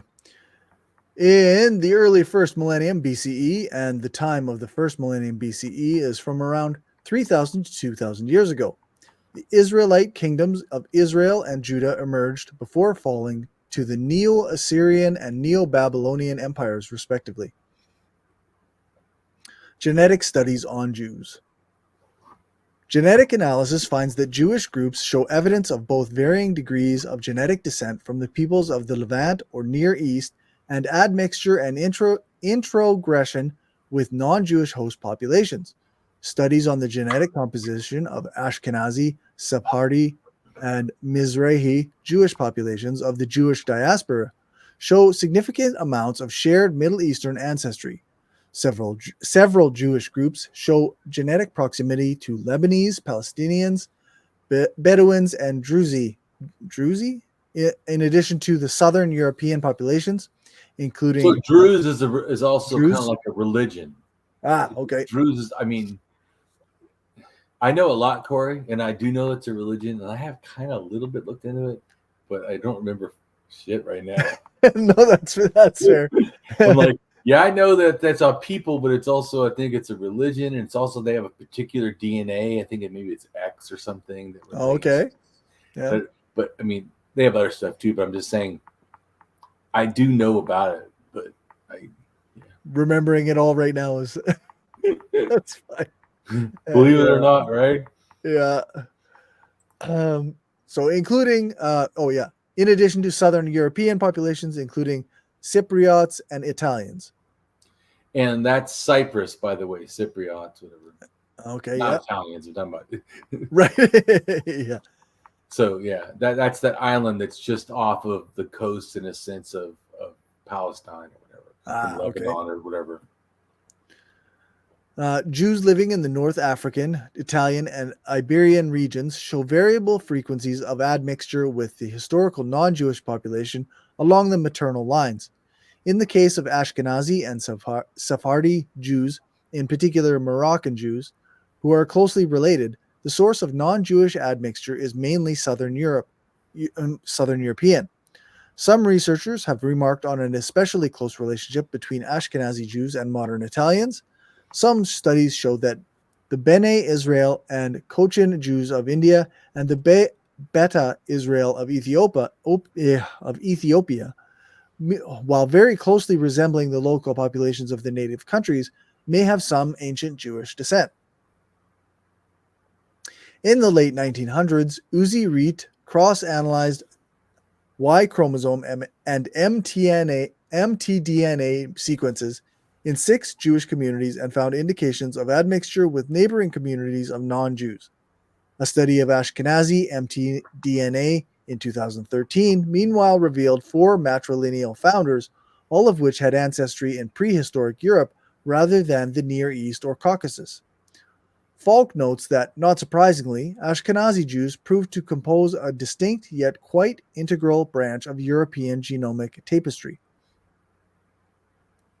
Several genetic studies demonstrated that approximately half of the genetic lineage of Ashkenazi Jews may be traced to the ancient Middle East and the other half to Europe, proving proximity to both ancient and present Middle Eastern and European groups. The majority of the European half comes mainly from Southern European populations. Several studies estimate that between 50% to 80% of Ashkenazic Y chromosomal paternal lineages originate in the Near East, with some estimating that at least 80% of their maternal lineages originated in Europe. Right. So that means that Near Eastern men got European wives. Right. Yeah. Makes sense. Go ahead. I'm just explaining. Fair. So most researchers now believe that the early Jewish communities of Southern Europe, which are the forebears of Ashkenazi Jews, are descended from both the ancient Israelites and from European converts to Judaism. Approximately 35% to 43% of Jewish men are in the paternal line known as haplogroup J and its sub-haplogroups. This haplogroup is particularly present in the Middle East and Southern Europe, 15 to 30% are in haplogroup E1b1b or EM35 and its sub-haplogroups, which is common in the Middle East, North Africa, and Southern Europe. The haplogroup Mediterranean T1A1 is found in Also, one second. Yep. Also, most bull cults in the world, if you look at a map of haplogroup J, and you see all the countries that it touches, almost all of them had some relation to bull cults. And J comes out of the Middle East, maybe even the Cossack Mountains, maybe, or something, or Turkey, but it spreads over. Anyways, but everywhere that it goes, there's like it's in India, and there's worship of the bulls. It's in Spain, and there's the jumping of the bulls. It was in the Etruscans, the jumping of the bulls. It's in the, Italians and all. So I mean, so all these bull things. I'm just saying. So if just going back to, then if we look at the rocks, and I'm just saying, and you see a bunch of these bulls, I don't think it's a stretch to think that relates, especially since later that actually related to God's, right. The name of the Bible God I'm talking about. But it would also, in a sense, relates to air or the sky, which to me, this goes back to the issue, who created the Bible God? Right. Because for me, I'm saying, because somewhere about 4,000 years ago, I think monotheism was created. And I think it's created from, some people would say, the Proto-Indo-European God, like of the sky. But I think that it wasn't limited to them. So I think, to me, all the Norse shamans practically have this relation. Okay. Already, kind of a sky, whatever thing. And they have a moon deity and stuff. So they have, but that deity, it got made into, I think, because it was spread all around, which we already talked about, high gods, sky gods, we talked about before. Yep. So it gets spread around, and I think, because I believe, we don't know because there's no written stuff, but they do have some figure, and one of them has horns on his head or whatever. And I think it does. So, but anyways, it's a male figure for sure, and he's got his arms and I think that's Tan, and Tan is the sky god in China, which becomes Shang-Di, part of the Shang dynasty in a sense. Okay. And that's also who supposedly every dynasty in China got the mandate from heaven. What's the mandate from Tan? Tan is the great sky, or the sun, or the whatever, the blue sky, like I told you, which means daytime, obviously. Right. Not night, or so. To me, I think all that, and so I think that, to me, the Jews are worshiping the same deity. And that would definitely coincide, I think, with El, because El is a sky god. So also, I'm talking about, I'm trying to explain the Canaanites, and then if you look at those art, I'm just saying that it's interesting that they look like horns to me. But anyways, I'm just saying I do know this other stuff. So cool. The Mediterranean haplogroup Mediterranean T1A1 is found in varying percentages depending on the Jewish group studied, but with upwards of 15 to 3% with the highest frequency within the Jewish communities native to the Fertile Crescent and East Africa. In 1992, G. Lucotte and F. David were the first genetic researchers to have documented a common paternal genetic heritage between Sephardi and Ashkenazi Jews. Another study, published just a year later, suggested the Middle Eastern origin of Jewish paternal lineages. In 2000, M. Hammer et al. Conducted a study on 1,371 men and definitively established that part of the paternal gene pool of Jewish communities in Europe, North Africa, and Middle East came from a common Middle East ancestral population. They suggested that most Jewish communities in the diaspora remain relatively isolated and endogamous compared to non-Jewish neighbor populations. They're just saying like it doesn't really change. Right. They marry within their community. Okay. Yeah, interesting. Yeah. Investigations by Nebel et al. On the Y haplotypes, paternal lineages of Ashkenazi Jews, Kurdish and Sephardi, North Africa, Turkey, Iberian Peninsula, Iraq, and Syria indicate that Jews are more genetically similar to groups in the northern Fertile Crescent, the Kurds, Turks, and Armenians, than their Arab neighbors. Pause for 1 second. Remember, I told you that, right? Yeah. Yeah. Right. Yeah. You mentioned the Kurds earlier. Correct. And so that this is just that even though the Jews and the Palestinians are, in a sense, very similar, right? They're even closer to the Kurds.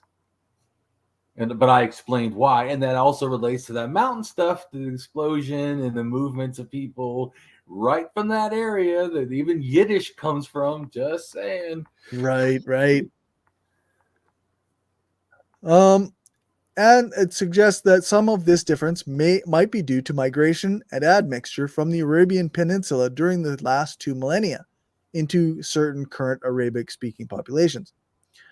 Considering the timing of this origin, the study found that the common genetic Middle Eastern background of Jewish population. 1 second. Did you understand that last sentence you read? Which one? Give what it's trying to say.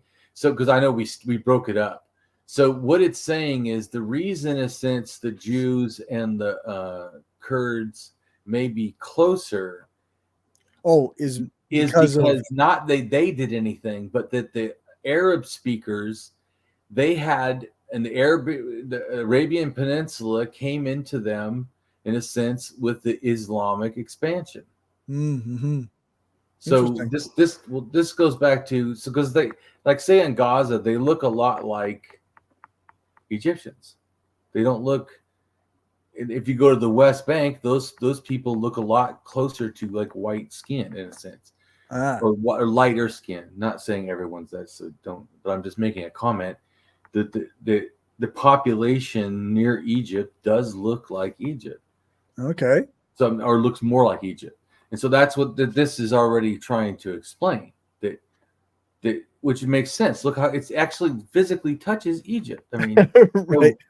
Not like it's a shocker. Yeah. Well, but this goes. I'm not, and I'm not saying that they have no right to be there or any like crap. Right. What I'm saying is that I've heard people say it's white people against the brown people. I'm just saying, and I really feel that that's unnecessary. What Israel's doing is bad. You don't need to add that it's something that it's not. Mm-hmm. Not saying that if there's an Israeli being racist that you shouldn't address that. I'm just saying global statements are not even necessary. Israel's bad. They're unethical. What they're doing is horrid. You don't need to make up extra shit. If ethical doesn't move people, what the fuck? Well, yeah, that's about it, isn't it? I mean, it should, at least. How about that? Or you'd hope, at least.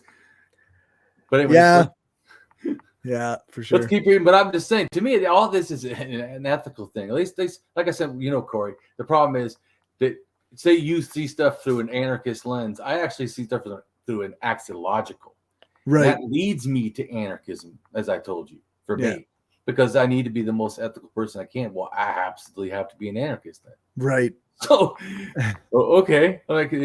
So I'm more motivated by ethics that drive me to conclusions. Right.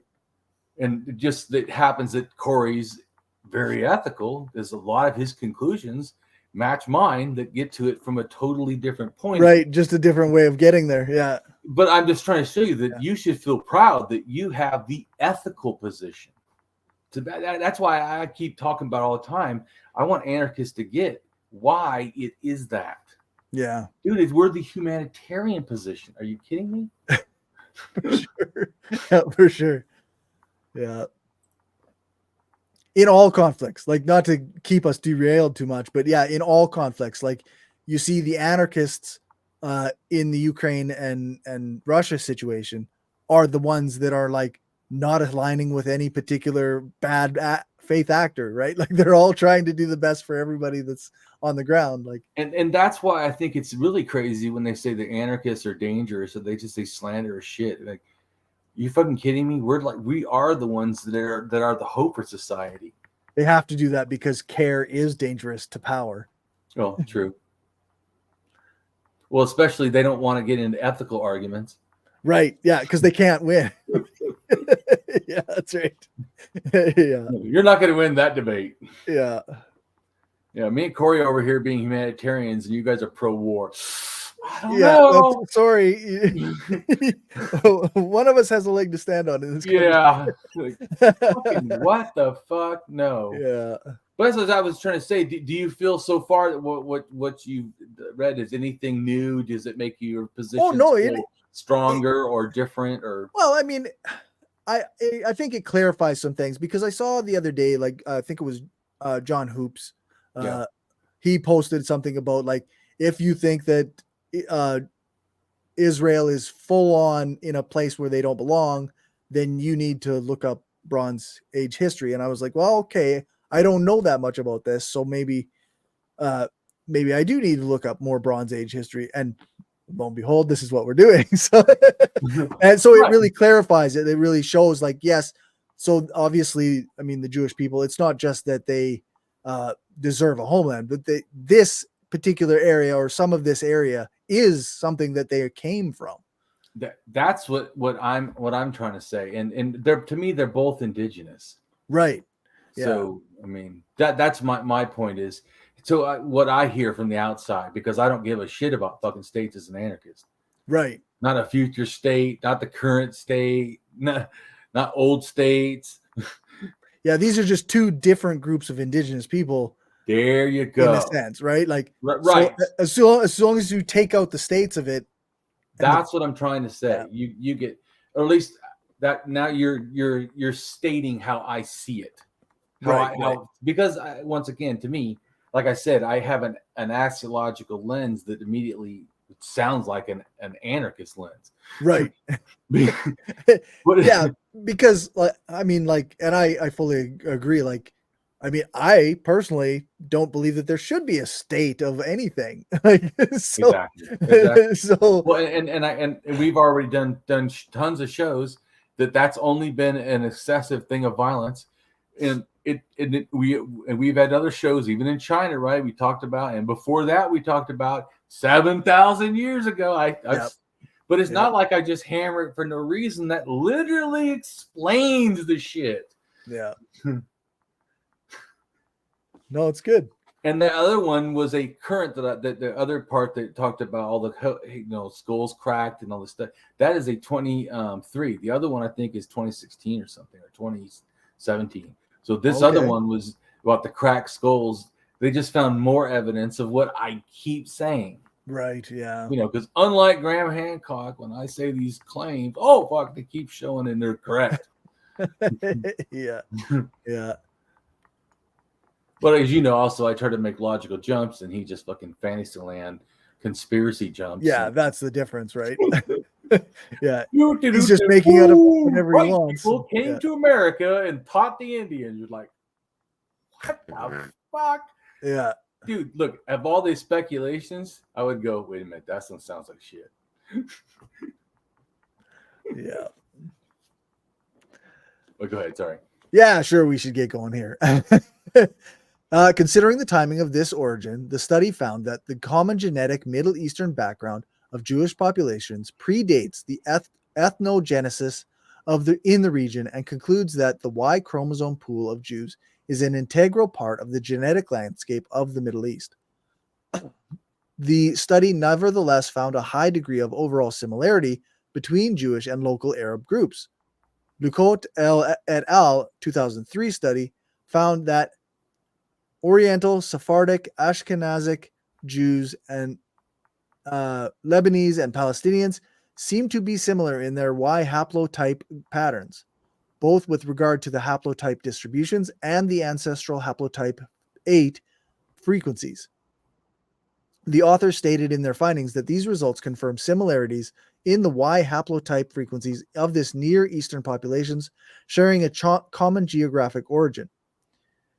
In a study of Israeli Jews from 4 different groups, Ashkenazi Jews, Kurdish Jews, North African Sephardi Jews, and Iraqi Jews, and Palestinian Muslim Arabs, more than 70% of the Jewish men and 82% of the Arab men whose DNA was studied had inherited their Y chromosomes from the same paternal ancestors who lived in the region within the last few thousand years. Yeah. So, and Cory goes, so they don't belong there. So when people, that's why I have a problem when people are like, free Palestine means that no Jews can be in the area. I don't accept that. Right. Because clearly these are the same people. Like this separation between Arab and Jewish. Not fantasy books that tell you stories. No, I care science fucking shit. Yeah. And science tells me that what happened, and I go, okay, these are 2 indigenous cultures. Yeah, with very little differences, honestly. Right. Before you enter into the religious aspect. Right, which then changes stuff. Exactly. Yeah. I in fact, I don't think that there would even be this huge fight if it wasn't. If they were both Islamic, I don't think it would even matter. Right. Yeah.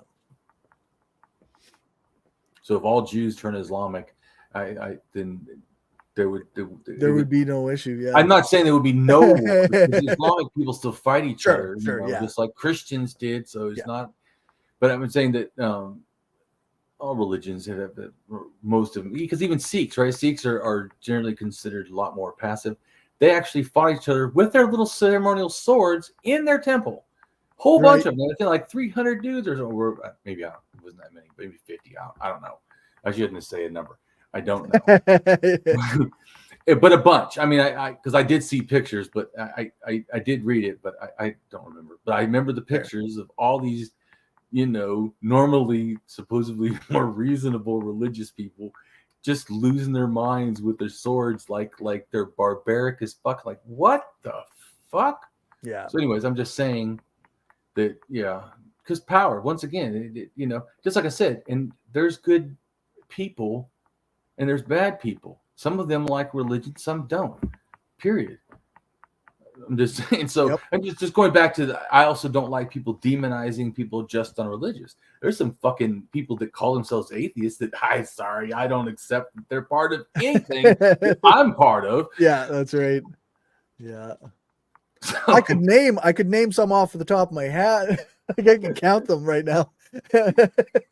But anyways, I was just making a comment. I don't. That's why I was saying about it's easy to demonize people. That's easy, and I just don't do it. I hold myself to a higher standard. It would be easy to hate, especially like I said, my personality. That's why I tell people there's both hope and responsibility. Yeah. There's hope because if I can learn how to be ethical as a sociopath, then you should be able to too. Because my nature is not to give a flying fuck, but I choose to, like I said, because how often, Cory, do you slip and hit children? How often do you feel the need to just stab random people? Nope. If someone does that, is that ethical behavior? Yeah, no. So how often do you do it? You don't do Never do it. Unless it's, I'm just trying to say is that to me, it's about holding themselves to standards, period. Yeah. No, and so that's. Yeah. For sure. All right. So our recent study of high-resolution microsatellite haplotypes demonstrated that a substantial portion of Y chromosomes of Jews, 70%, and of Palestinian Muslim Arabs, 82%, belong to the same chromosome pool. All Jewish groups were found to be genetically closer to each other than to Palestinians and Muslim Kurds, Kurdish, North African Sephardi, and Iraqi Jews were found to be genetically indistinguishable, while slightly but significantly differing from Ashkenazi Jews. In relation to the region of the Fertile Crescent, the same study noted, in comparison with data available from other relevant populations in the region, Jews were found to be more closely related to groups in the north of the Fertile Crescent, Kurds, Turks, and Armenians, than to their Arab neighbors. which the authors suggested was due to migration and admixture from the Arabian Peninsula into certain current Arabic-speaking populations during the period of Islamic expansion. The Y chromosome of most Ashkenazi and Sephardi Jews contains mutations that are common among Middle Eastern peoples, but uncommon in the general European population. According to a study of haplotypes in the Y chromosome by Michael Hammer, Harry Osterer, and others, published in 2000. According to Hammer et al., this suggests that the paternal lineages of Ashkenazi Jews could be traced mostly to the Middle East. The study estimated that on their paternal side, Ashkenazi Jews are descended from a core population of approximately 20,000 Jews who migrated from Italy into the rest of Europe over the course of the first millennium, and it also estimated that all European Jews seem connected on the order of fourth or fifth cousins. The study also maintained that the paternal lines of Roman Jews were close to those of Ashkenazi Jews. It asserts that these mostly originated from the Middle East. The frequency of R1 or the frequency of haplogroup R1b in the Ashkenazim population is similar to the frequency of R1b in Middle Eastern populations. This is significant because R1b is also the most common haplogroup among non-Jewish males in Western Europe. That is, the commonness of nominally Middle Eastern subclades of R1b amongst Ashkenazim tends to minimize the Western European contribution to the roughly 10% of R1b found among Ashkenazim. A large study by Behar et al. 2004 of Ashkenazi Jews records a percentage of 5 to 8% European contribution to the Ashkenazi paternal gene pool. Furthermore, 7% of Ashkenazi Jews have the haplogroup G2C, which is mainly found among the Pashtuns, and on a lower scale, it is mainly found among members of all major Jewish ethnic groups, Palestinians, Syrians, and Lebanese. Behar et al. Suggest that those haplogroups are minor Ashkenazi founding lineages. Ashkenazi men showed a low level of Y DNA diversity within each major haplogroup, which means that compared to the size of the modern population, it seems that there was once a relatively small number of men having children. This possibly results from the series of founder events and high rates of endogamy within Europe. Despite Ashkenazi Jews representing a recently founded population in Europe, founding effects suggest that they probably derived from a large and diverse ancestral source population in the Middle East, who may have been larger than the source population from which the non-Jewish Europeans derived. In the article by Nebal et al., the authors showed that Kurdish and Sephardi Jews have indistinguishable paternal genetic heritage, with both being similar to but slightly differing from Ashkenazi Jews, possibly due to a low-level European admixture or a genetic drift during an isolation among Ashkenazim. The study shows that mixtures between Kurdish Jews and their Muslim hosts are negligible, and Kurdish Jews are closer to other Jewish groups than they are to their long-term host population. Hammer had already shown the strong correlation between the genetic heritage of Jews from North Africa with Kurdish Jews. Sample size,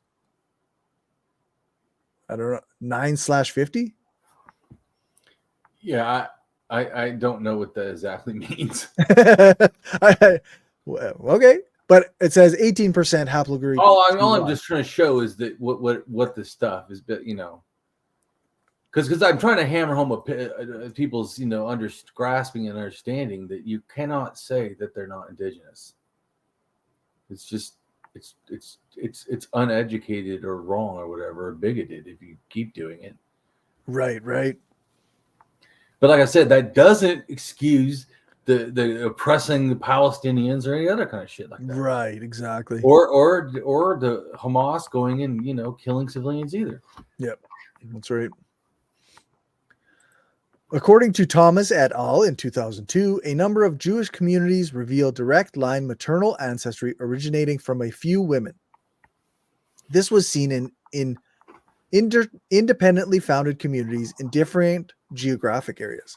What they shared was limited genetic additions later on the female side. Together, this is described as the founder effect. Those same communities had diversity in male lines that was similar to the non-Jewish population. Two studies in 2006 and 2008 suggested that about 40% of Ashkenazi Jews originate maternally from 4 female founders, likely of Near Eastern origin, who lived 1,000 years ago, while the populations of Sephardi and Mizrahi Jewish communities showed no evidence for a narrow founder effect. Isn't that interesting that they can find that stuff with genetics? Right, eh? Yeah. Well, that's all you always know. Pretty cool. I've taught you a lot about genetics. But Yeah, you see, because it's freaking science, it helps you grasp what's going on. For sure. Just imagine how many of my speculations would be lunacy if I couldn't show. If there was no DNA track that show you, like, yeah, I'm saying this, but I have no evidential base for it. Yeah, southern China 20,000 years ago becomes the Sami. They go, what the fuck? No, but look now. Now you can say, look, here's the DNA. Yeah, watch. See? Yeah. But you get what I'm saying. That For sure. So I know that I harp on my DNA's boring and shit, but really it's the science that explains what's going on. Right, to me. right. Or I should say it aids in, because it doesn't totally explain, but it aids in the explanation of what's going on. Because I think it, just like I don't disagree that just the DNA alone wouldn't help totally, but DNA putting context. Yeah. You understand which culture you're talking about, which artifacts you're talking about. That can be a humongous deal. Yeah, it's like it's like another brush in the painting of history, right? Like, oh yeah. You have culture, you have artifacts, you have whatever writing there is, you have animal bones, and then you also have DNA. And you go, oh, look at all these brushes, all these colors I'm using, and I'm painting this picture with them. Right. Well, that's how I do teaching, right? I paint the whole thing. Yeah. So just like I try to do even in this thing, I try to start you somewhere and then get to where because like, as you know, I don't want people to just believe me. I want you to understand. Right. Yeah. Because then you can think on your own. You all understand. Yep. All right. Yeah. Reflecting on previous mtDNA studies carried out by Behar, Atzmon, et al., conclude that all major Jewish population groups are showing evidence for founder females of Middle Eastern origin with coalescence times less than 2,000, greater than 2,000 years? Greater than 2,000 years. A 2013 study by Richards et al., based on a much larger sample base, drew differing conclusions, namely that the mtDNA of Ashkenazi Jews originated among Southern European women where diaspora communities had been established centuries before the fall of the Second Temple in 70 CE.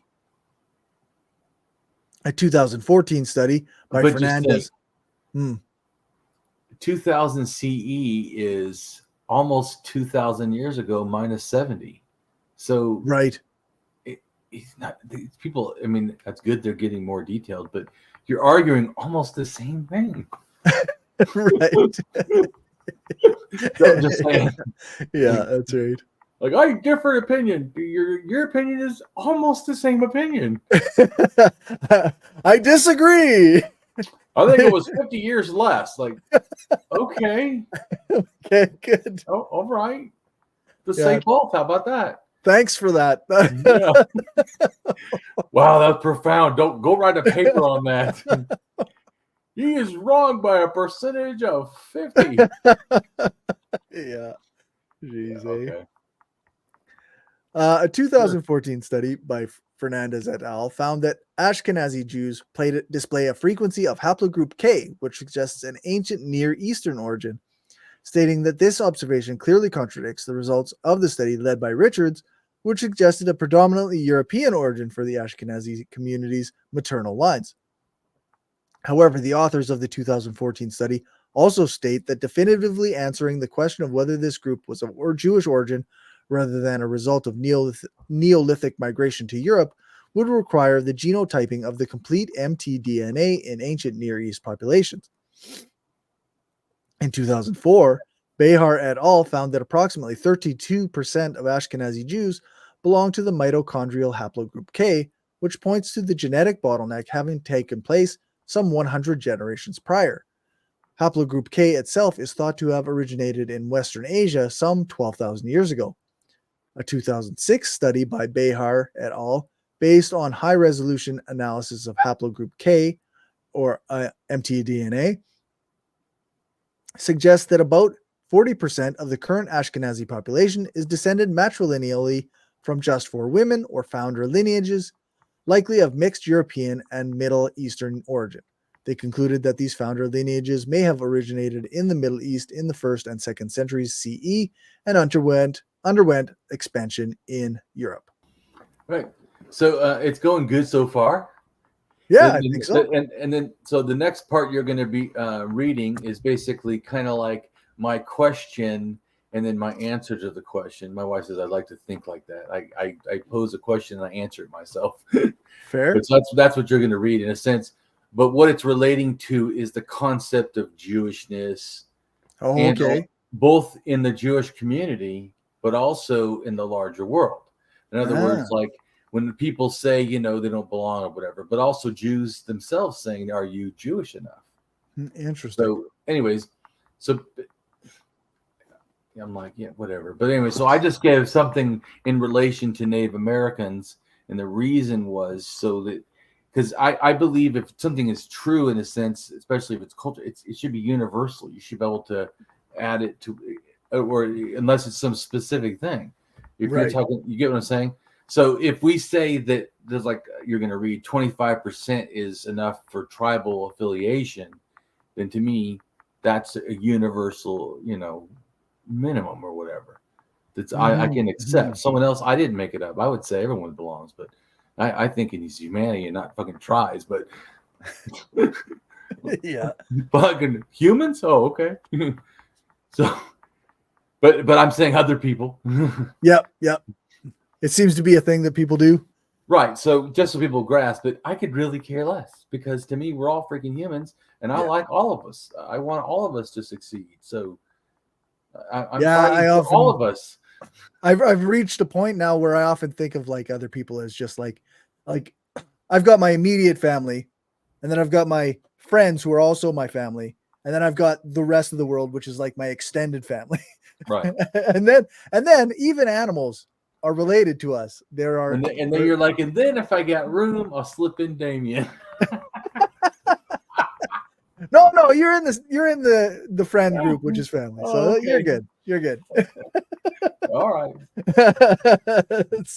Yeah, like I do tend to think that all of humanity is related. And like, well, we know that L3. Yeah, these separations are all nonsense. Yeah, so right. But even if there was any of that, I still would feel the same. Yeah, that's right. I'd say, yeah, well, we're all human, so I don't really give a shit. Exactly. Because once again, to me, it's not. I'm using science to show that actually is what it is. So bigotry is stupid. But even if it wasn't that, bigotry is still stupid. Yes, that's right. Right? See? Yep. See my simple logic? wax on, wax off, morality or whatever. Right. Yeah, that's right. Yeah, exactly. Well, because I actually, I have a very complex morality, but I try to make it accessible to people. I feel like we excuse a lot of bullshit. Yeah. Instead of really having ethical standards that we absolutely hold to. And I'm not saying that I'm perfect. I certainly try to. That's why I like to use the word strive a lot. Right. Because and they go, oh, you always act like you're not there. You do great. And I'm like, and I keep striving. Yeah, like I did good today. Yeah. And I need to be careful, make sure that I do good tomorrow too. Right. Well, right. And so it's like I said, I try to make it something I am. Yeah. Not something I do. I am. It's like, in a sense, people say, like I am an anarchist. I am that because I exemplify that. Right. I feel. Right. Well, maybe Cory doesn't feel that, but I feel though. Even, but I'm just saying, that's all I was trying to say is I don't try to be a leftist. People, do you understand that? In fact, I never tried to do that. I was a conservative. And then I learned axiology and ethics, and all of a sudden I found myself to become an anarchist. Now I'm on the left. Now I'm an anarchist. So, but all I'm trying to say is it wasn't like some desire to, I need to do this. I actually, okay, Right. I became an atheist, and then like I told you, then okay, there's no God. But that means, do I even know what morality is? I thought, Right. what would be a moral thing for me to do? Especially if I can't apologize no more. I can't get, forgiven. Right. Yeah. There's no do-overs. And so anyways, that made me the most humanist I've ever been in my life. I was definitely less humanist as a religious person. Right. So yeah, that's all I was trying to say, is that for people to know, I don't know everyone's perspective, but I don't start with, I need to try to be a leftist or an anarchist. I just go, what's the humane thing to do? What is the ethical behavior for me? right. How can I be, like I told you before, my deal is simple. I just want to be a good person.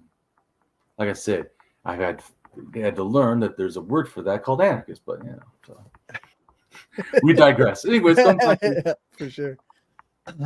What percentage of Native American DNA do you have to be to enroll with a tribe?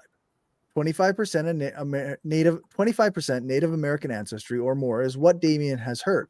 And thus we can see that this could also relate to how DNA is expressed with Jewish DNA.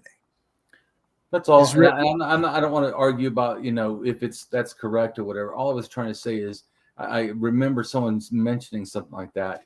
And I was just saying, if you listen to the percentages of Jewish stuff, they're definitely over 25%. Right. Yeah, for sure. That's all I was trying to say. So anyways, you can go on to the next step. So the Israeli citizenship DNA test? Right. You're going to learn that this is the thing too, is there's a lot of people that think that Israel just lets anybody in. Now you're going to learn that's actually, they're bigoted against their own fucking people. Right. Go ahead and read. Generally speaking, those who are interested in Israeli citizenship by DNA test wish to prove Jewish ancestry in order to immigrate to Israel based on Israel's 1950 law of return. This law indicates that any Jew, child of a Jew, or grandchild of a Jew is permitted to immigrate to Israel. Subsequent legal processes indicate that this is only so long as a person has not converted to another religion. See, pause for a second. Holy, what the fuck is that bullshit? Right. Yeah, no, that's right.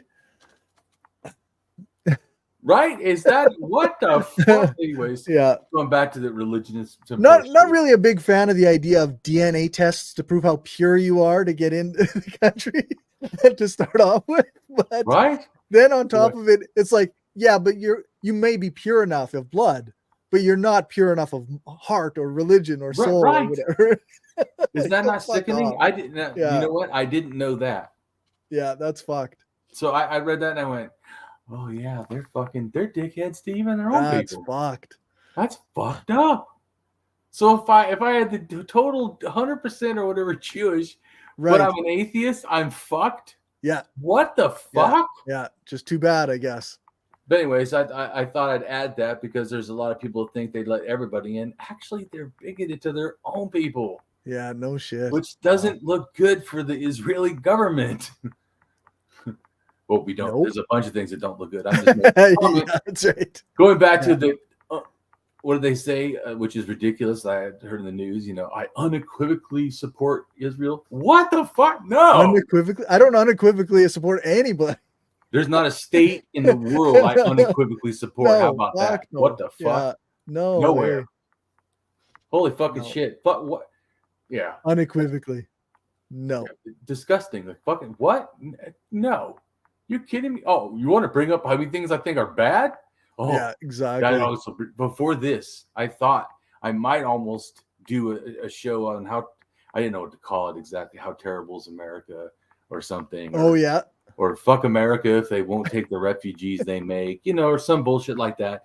Yep. But anyways, because I'm watching the news and they're talking about Biden building the wall. Remember, it pissed me off. But I was thinking of just a humanity bigger issue.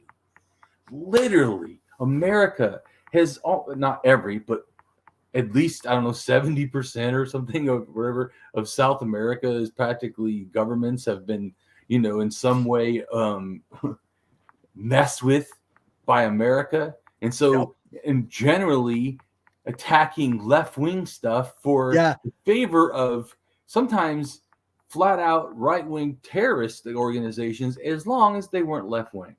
No, because I'm actually reading the book, The Shock Doctrine, that's all about that, like how and it's the free market economics, the capitalism they had to inject and force on the populace of Latin America and many other countries.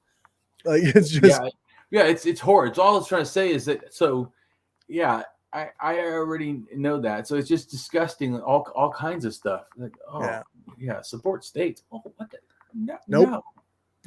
Fucking what? Are they ethical or respectable? Fuck no. Fuck no, they're not. Nope. What the fuck? No. Yeah. So Anyway, sorry. Let's keep going. Yeah. Despite a number of publications saying the opposite, a DNA test is not considered evidence that can be used to justify immigration to Israel. Beyond the doubtful reliability of such tests, it's entirely possible for a Jewish family to convert to another religion, which bars the possibility of aliyah, which I assume means. Yeah, I don't know, but yeah, it obviously relates to this. My point is, it was trying to show is the opposite of what people think, that they accept everybody. No, actually, they're pretty bigoted about how we accept. Like fucking what? I thought that was not cool. Yeah, for sure. For example, many applicants from the former Soviet Union have had family documents destroyed during the Civil War or World War II, the Great Patriotic War. During the latter in particular, families would often destroy any documents proving Jewish background when under German occupation or due to fear that they would soon be occupied. In these cases, unfortunately, it is almost impossible to immigrate to Israel. Just listen to that. What their own people, right? Because don't they say, "Oh, we are the great hope for the Jewish, race, practically, and whatever you want to say." Except for if you had to destroy your documents so that you wouldn't get sent to the concentration camp. Yeah. Talk about what the fuck? I mean, I'm just saying. So, just that alone, I would not unequivocally support Israel. If that alone, there's all kinds of reasons, but that alone, what the fuck?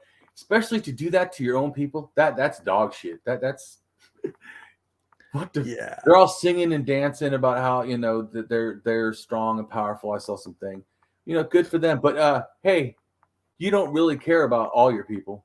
No, that's right.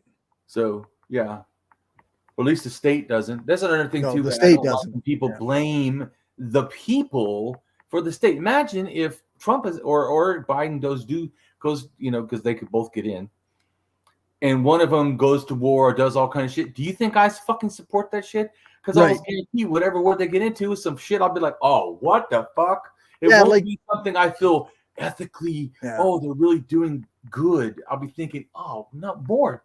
What the fuck?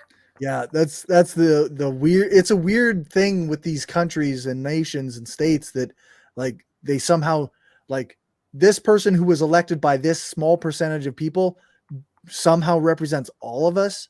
Like, no. And that's also I'm saying too. I cannot accept collective punishment. Just hurting like this is just to show one thing that I know about. So there's this rape in India, right? This guy's sister gets raped, finds out who the guy was, rapes that guy's sister. Of course, he goes to jail also. And I'm like that's what I'm trying to say. When some people say like that we can throw out ethics, bullshit. Yeah, to me, that then you're just what I hear. Oh, we're throwing out anarchism. Okay, you're gonna act like a capitalist. Okay. Yeah, that's right. You're gonna throw out any semblance of any cohesive living together as people, like because we can't exist as communities without ethics. Exactly. So I'm well, you get what I'm trying to say. That I that's why I feel like when people don't grasp anarchism is no rulers, not no rules or no care. I've never heard anarchists alive that said they would do nothing if a child's being raped or harmed. What the fuck? Yeah, exactly. You know, so I'm just, it's because that wouldn't be an anarchist then. Yeah, that's right. Yeah, to me, but I'm not trying to give us some straw man fallacy that the only anarchists. I'm just saying the whole principle to me is built on an ethical understanding of how to behave with others, and that we can't own people, we can't rule people. So I was trying to say that, but can we let reason rule us? Yeah, because that's a good thing. Can morality rule us? Yeah, as long as morality is not some pseudo morality like these Bible books that women have to fucking cover themselves in clothing, or else they're not a human being. Like they need to be murdered. They're like, what the fuck? Anyways. All right. We often receive emails from people indicating that they have found out they have Jewish ancestry, but they cannot prove this through family documents. In order to immigrate, it is possible to do so after conversion to Judaism. Please see our article addressing this for more information. And then we've got genetic citizenship. Not that fucking crazy. You're like, what the fuck? So people that have an actual genetic connection know if they don't want to be Jews. They'd have to, like, if you're really a Jew, you don't even have to have genetic connection. Right. Like, what the shit? Oh, so it is all about religion. Some people are like, well, it's not about religion, Damien. I'm like, really? Because in order to emigrate, you have to be converted to Judaism. So it seems pretty religious. I'm thinking that I'm not the one missing things. Yeah, that's right. Genetic citizenship, DNA testing, and the Israeli law of return from an abstract. The Israeli state recently announced that it may begin to use genetic tests to determine whether potential immigrants are Jewish or not. This development would demand a rethinking of Israeli law on the issue of the definition of Jewishness. In this article, we discuss the historical and legal context of secular and religious definitions of Jewishness and rights to immigration in the state of Israel. We give a brief overview of different ways in which genes have been regarded as Jewish, and we discuss the relationship between this new use of genetics and the society with which it is co-produced. In conclusion, we raise several questions about the future potential impacts of the Jewish genetics on Israeli law and society. And if people are interested, you can click on the link and go read the whole thing. I only gave the abstract. That's just the abstract. Yeah. So we're good. Next up, we got archaeologists extract DNA of ancient Israelites. Right, because I already showed you like different ways. I show you it relates to the Kurgalast culture. I tried to show us, but whatever, tried to help to read and explain whatever. Yeah, but it relates to that, so you can grasp the bigger context of what's going on, and that it is a bigger context. And then these people then become Canaanites. Then Canaanites, become these people. But this is just another way of looking at it, different, like looking at the people that said they were Israelites and go, okay, what are they? The ancient. You know what I'm saying? Right. Not, in other words, I was just trying to show that one is, in a sense, is pre-Canaanites, the Kurgal Axel culture, then the Canaanites. See, then later they call themselves. These ones are calling themselves Israelites, and these are. You get it. So that's all I was trying to show is this is just the progression of the DNA. Right. Of what I'm trying to do here. I'm showing you we're getting to them. We already proved it, but I'm just giving you a little more detail. The only reason I'm doing this is because so many people have said such horse shit on the TV and on the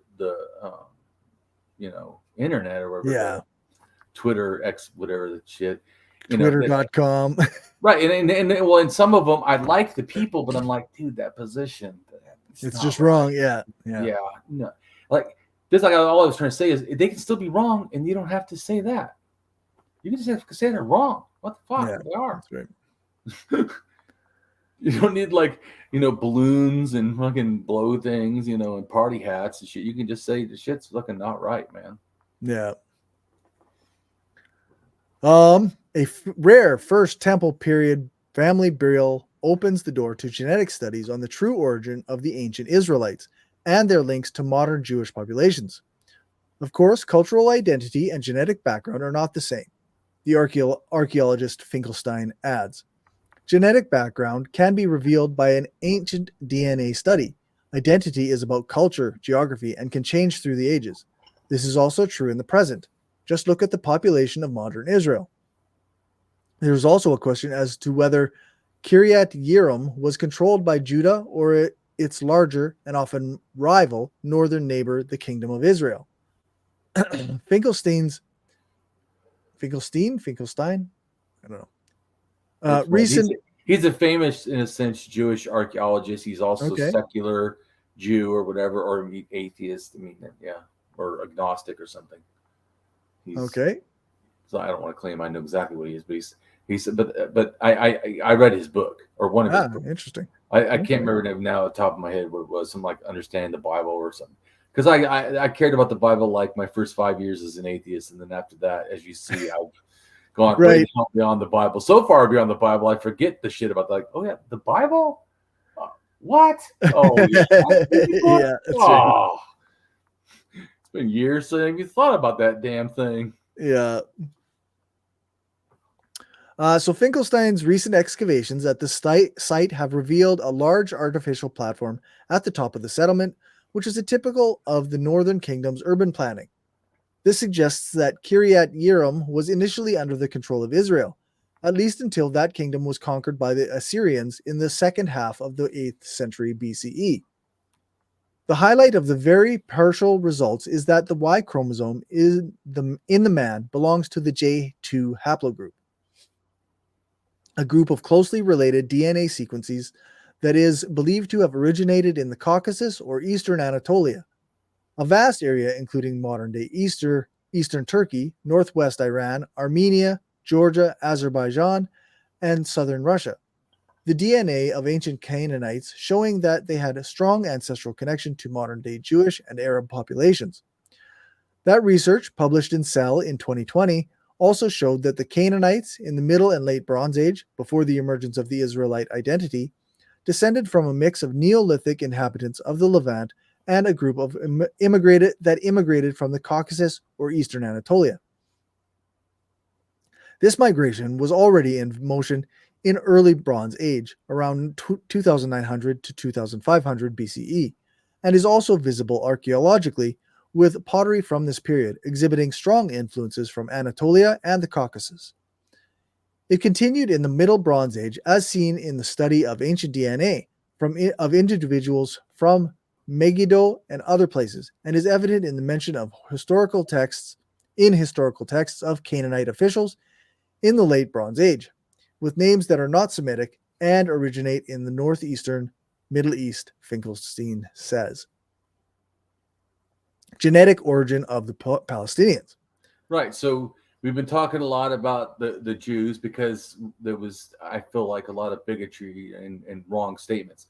Like I said, that doesn't mean I'm saying I support Israel. Because you can consistently say some things are not right and some things we're still right no matter what the hell. So, yep, for sure. That's all I'm trying to say. Like you said before about a nuanced opinion. I mean, it's just, but also it's an anarchist opinion because I generally support the people and also realize the people are not these groups. Yeah, that's right. I mean, there's the 14% Christians. So obviously this group is a Islamic fundamentalist. I don't think the Christians are like, yeah. Right.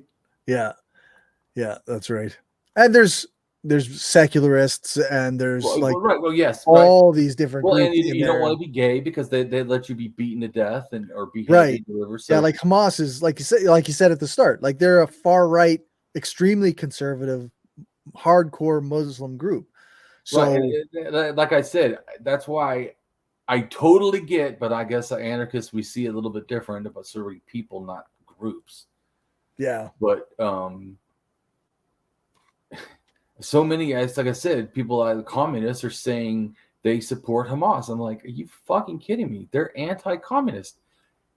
I mean, if you can't, as a communist, just at least be against anti-communists, I don't know what the fuck. And seriously, what does that have to do with the rights of the human people? That's right. Who gives a fuck about Hamas? I'm talking about the people. Even if the Jews were to go out in a sense and kill every one of the Hamas, that doesn't give you a right to go after women and children and stuff that are not fighting, or citizens that are not fighting. What the hell? Fuck no. Yeah, exactly. So, I mean, same with Ukraine. It shouldn't happen there either. But to me, that's the issue, is we should be able to call out inhumanity. Yeah, and like I think like there's anarchist groups in Russia that are like they blow up infrastructure. They try and blow up railroads, or they blow up like things that'll feed the military. And that stuff is like, that's totally good and awesome, because they're not hurting people. They're blowing up infrastructure that's causing harm, in fact. So like, but that's what I'm saying, is there is a difference. So that's right. What do we support? We anarchists support to be different. Yeah. Yeah, like where like Hamas is not anarchist, and they blow up people. Like, right. So it's not the same thing. Well, and better to say it correctly, because to me, if somehow they are in a war, they blow up a military person, well, that's fucking war. Right. But right. So I agree with what you said, but what I meant is civilians, non-combatants. To me, harming non-combatants is fucking bullshit. Yeah. No matter what fucking state, no matter non-state, no matter what the fuck. Yeah. To me, it's just period. Especially the vulnerable. What the fuck? I really fucking. Anyways, but that's because I'm an anarchist, and that's my fucking standard. So if you ever wonder what does Damien think, well, try ethics first, and then you'll kind of know. Right. And like Cory said too, the ethics also leads me that Palestinians need to be free. Going back to the Palestinians. So fuck is going on that they're not allowed to be there too. What the fucking shit? Yeah. So yeah. Yeah. Palestinian villagers and notable families alike generally trace the origins of their clan, Hamula, to Arab nomad tribes from the Arabian Peninsula who settled in the region before or after the Islamic conquest.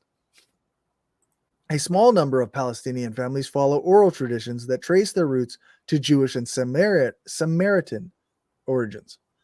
The ongoing effort of nation building and the effort to solidify Palestinian national consciousness as the primary framework of identity, as opposed to other identities dominant among Palestinians, including primordial, clannish, tribal, local, and Islamist identities, have an impact on internal Palestinian historical discourse regarding the origins of Palestinians.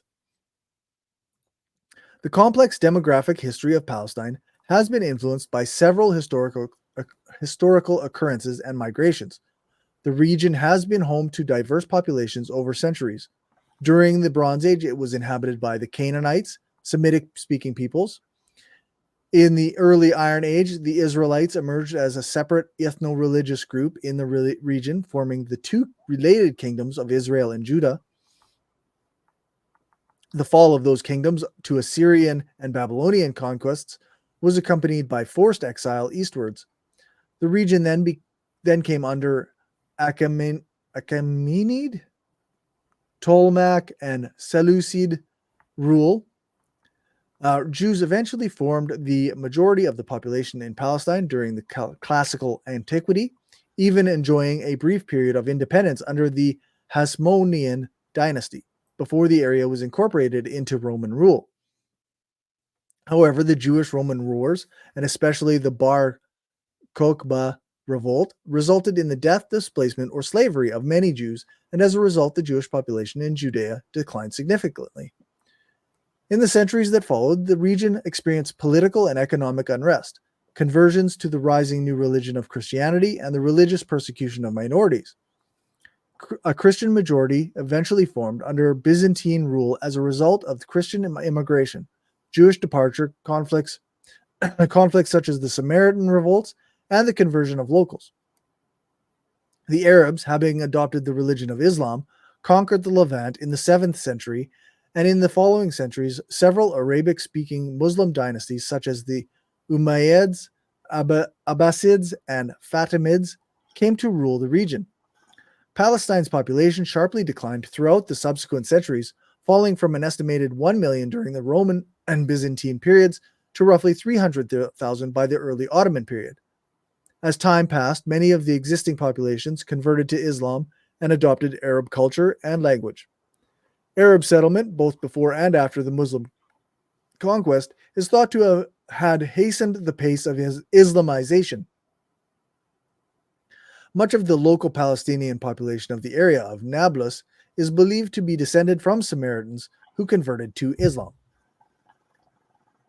It is unknown whether Palestine's population shifted toward Islam before or after the Crusader period. Some academics suggest that Palestine was already predominantly Muslim at the time the Crusaders arrived. Alternatively, it has been argued that the process of mass Islamization occurred much later, perhaps during the Mamluk period. Palestine's demographic composition was again impacted by the waves of Egyptian migration during the reigns of Muhammad Ali and Ibrahim Pasha, as well as Algerians who immigrated following Abdelkader el Dejazari's revolt in the first half of the 19th century, and the subsequent immigration of Algerians, Bosnians, and Circassians during the second half of the 19th century. Palestine's population dropped and hovered between 150,000 and 250,000 people for several centuries under the Ottoman Empire. It wasn't until the 19th century that the country's population started to expand rapidly. See, pause for a second. So this should help you understand that the reason a lot of Palestinians, even themselves, and Jews might have left is it was fucking terrible. Right. And so denying that people come back, either one, to me, is ridiculous. It's been fucking terrible where they're from. Yeah. There's been lots of like you say, like wars and domination from other groups coming and yeah. No, I was just saying. So I'm just trying to people to grasp like what's going on right before. So it's not, in other words, it's not like the Jews were a long time ago and then they left, everybody left and then they came back. A lot of them never left. And some of them did stay converted. So now you can't tell they're in the Palestinian population. Right. In other words, they don't know they used to be Jews in a sense. Right. Or whatever. They're converted. So I mean, that's all I'm saying. So, and then another portion, leaves. And then, but just the similar thing, recent immigrants came in from the Islam too. So the Palestinians are not, everything about them is not indigenous, I'm trying to say. Mm-hmm, mm-hmm. And the reason I don't give a shit actually, but I'm just, as an anarchist, I don't really care. Everyone's the same. It's fucking stupid of, these particularities. Right. Tribal bigotries, or whatever, or whatever. I mean, it's, but anyway, so, you get what I'm trying to show that it on both sides. They both have immigrated a long time ago and recently. Yeah. Or, but that shouldn't even matter anyways. I'm just saying that, like I said, do they have the right to belong to a tribe if they have a certain amount of genetics? I would say yes. I mean, but again, I don't even believe with tribes. Everybody's connected, so it's all stupid to me. Yeah, it's really tough. Like, yeah, I don't know. But anyways, I'm just saying that humanity-wise, I don't think in tribal cultures. I don't care. Yeah, that's right. For me, a study found that the Palestinians, like Jordanians or Syrians, Iraqis, and Kurds, have what appear to be female-mediated gene flow in the form of maternal DNA haplogroups from sub-Saharan Africa. 15% of the 117 Palestinian individuals tested carried maternal haplogroups that originated in sub-Saharan Africa. These results are consistent with female migration from Eastern Africa into Near Eastern communities within the last few thousand years. There have been many opportunities for such migrations during this period. However, the most likely explanation for the presence of predominantly female lineages of African origin in these areas is that they may trace back to women brought from Africa as part of the Arab slave trade and assimilated into the areas under Arab rule. According to a study published in June 2017 by Ranajit Das, Paul Wexler, Mehdi Piruznia, and Iran El-Hayek in Frontiers in Genetics, in a principal component analysis of DNA, the ancient Levantines from Natufian and Neolithic periods clustered predominantly with modern-day Palestinians and Bedouins. In a study published in August 2017 by Mark Haber et al. In the American Journal of Human Genetics, the authors concluded that the overlap between the Bronze Age and the present-day Levantines suggests a degree of genetic continuity in the region. In a 2003 genetic study, Bedouins showed the highest rates, 62.5%, of the subclade haplogroup JM267 among all populations tested, followed by Palestinian Arabs, 38.4%, Iraqis, 28.2%, Ashkenazi Jews, 14.6%, and Sephardic Jews, 11.9%. According to Semino et al., Semitic-speaking populations usually possess an excess of J1Y chromosomes compared to other populations harboring Y haplogroup J.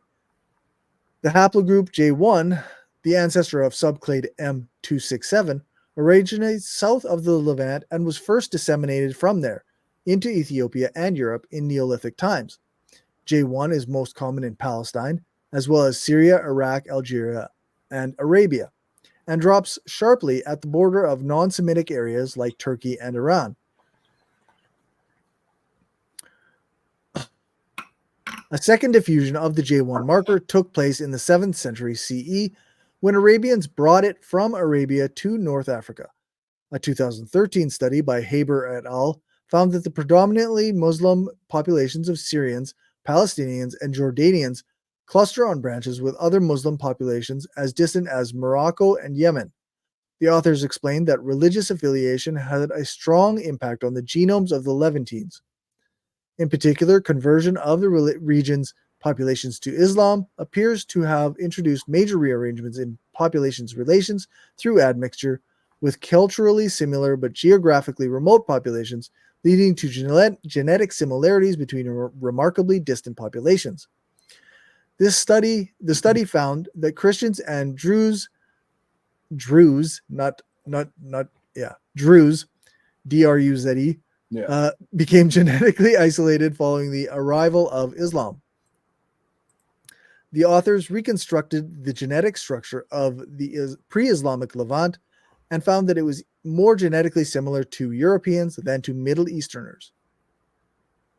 In a genetic study of Y chromosomal STRs in two populations from Israel and Palestine, the Palestine Authority area, Christian and Muslim Palestinians showed genetic differences. The majority of Palestinian Christians, 31.82%, were a subclade of E1B1B, followed by G2A, 11.36%, and J1, 9.09%. The majority of Palestinian Muslims were haplogroup J1, 37.82%, followed by E1B1B, 19.33%, and T, 5.88%. So pause for a second. So in a sense, what it's trying to show is they're in a sense different populations genetically, but it also shows that another thing, it shows, as I always say, is that religion is cultural.